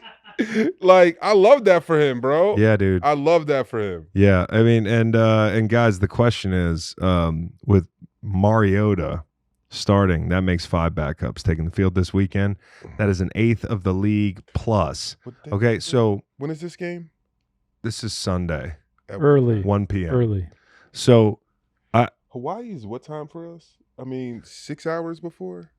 Approximately. What Zach Galifianakis Behind, gif yeah. are you doing right now in your head? Because the last time, His family like will watch during my sister's wedding, Mariota, they was playing Mariota, they were playing Monday Night Football, which comes on at like 1:30 in the afternoon when you're in Yeah. Hawaii. Yeah. And because everyone loves him there, literally everything was shut down. And on the door it says, "Watching Mariota, be back after the game." And, Mariota. I was like, That's this sick. is actually the awesome. sickest thing I've ever seen in real That's life. awesome. And it was just support for him. I believe when he was on the Titans. Yeah. And I was just like, that's Who actually was on the Titans? Damn, I wish I was from Hawaii. right. And I was like, yo, this is actually like to really dope and What? really cool. The airplane rides Yeah, but you don't. No, you don't have to leave. worry Why would about you ever it. fucking leave?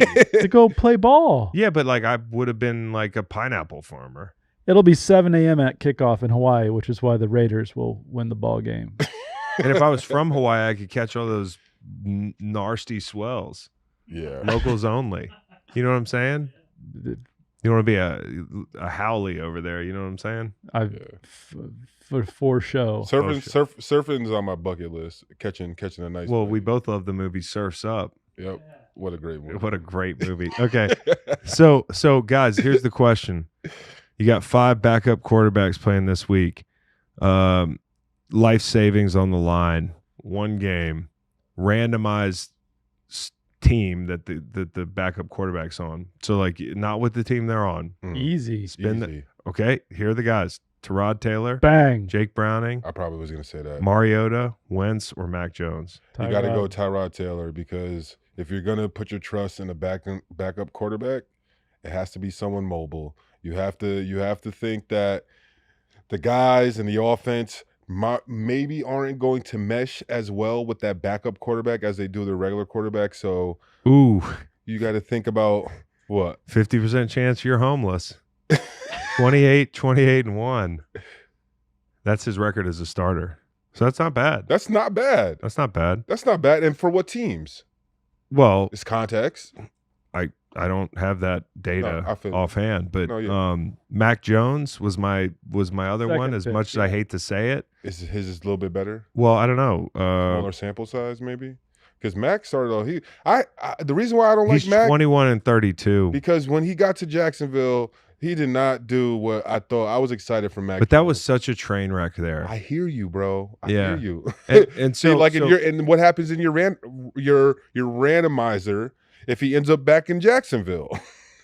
well, right now, with respect to my friend right Doug, now. He's not coaching there. You know what I mean? That it just didn't go well. Didn't work. Yeah. Tyrod started most of his games in Buffalo pre Josh Allen. That's right. Back in the day, I can remember when they won the game. 15, like 16, they won 17. 9-7 in a game against Jacksonville to go to the playoffs. I think one year, 9-7. I love it. 69 career touchdowns for Tyrod. Pervert. What if he just refuses to throw any more touchdowns? I'll run it in. I just run it in, like Gronk. How many rushing touchdowns do you think? 7. 17. 19 for the dual threat Close, quarterback. yeah. Oh, 19. But Mariota, He's about to have 70 and 20 70 and after this 20. weekend. Mariota, Browning, and Wentz are the other three. Who would you pick? Well, it's Carson 2017 Carson Wentz was Carson something. Wentz. No, I didn't say that. I already told you. I'd probably pick either Tyrod or Mac. I mean, and it just pains me to pick such a dirty player in Mac Jones, kicking D lineman in the dick. But if my life savings, football's Grayson Allen, Mac Jones. Football's right there. Grayson Allen. I bet you Grayson Allen and Mac Jones can have like a real good convo just about being like some dirty plays. Like, yeah, I kicked that guy in the nuts. Oh yeah, yeah. I was at the bottom of the pile. This guy was trying to get a fumble for me, and I was bending his finger back. I would love it if like everybody that wanted to punch those two guys in the face just like got in line. Like it was like Bonnie Blue, but it was all the D linemen and fucking NC State players, and they just all got a crack at them. Oh my god, that is graphic. You know who Bonnie Blue is? Yeah. Why wouldn't he? You must follow along with fantasy football. Nah, I just sit in this room on occasion. Yeah, okay. We've never actually ever mentioned her here. That's like the ultimate litmus test. If you're in like a room full of people and you say somebody like that's name. She made the news. She made the news? That's where you saw her? Bro, I did not watch the live feed. Neither did I. Real news? The What news station? She made the news. No, what news station What are you news talking station about? are you watching? Come on. She didn't make dude. Let me go to my bookmarks tab. Be careful with that on the air. Eyebrows. Oh, with NPR. Those bookmarks. Oh, bookmarks. The Daily Star. Oh, eyebrows. Let's finish with a little eyebrows, shall we? British GQ. You're starting with the same randomized personnel. You're starting Mac Jones over Tyrod Taylor. We're gonna. Yo, my fucking eyebrows it's just. I've been prepping for the show. What's eyebrows? I know that's. It's where you without any warning, you have to go to your Google and read the last 10 searches off. Oh. Mine's all football except for Bonnie Blue, which just happened. Maybe pull out your mobile. That might My be mobile's different. probably the same damn thing. I got like week 3 NFL preview, Brian Flores, Kevin O'Connell, Polaris North Star. Oh. Um, Oh yeah, same. yeah, but like when I go to Google on my phone, it's like fucking. It's all the suggested. Yeah. I have a Key Market, Virginia. That's a Yeah, because that's a throwback to another show. Another show. All right, that's the end of this show. We hope everybody has a great weekend and you win your bets and your favorite team wins. And we will see you back here on Monday at 2 p.m. with the live show. Also, I'll be live Sunday after the 4 p.m.s.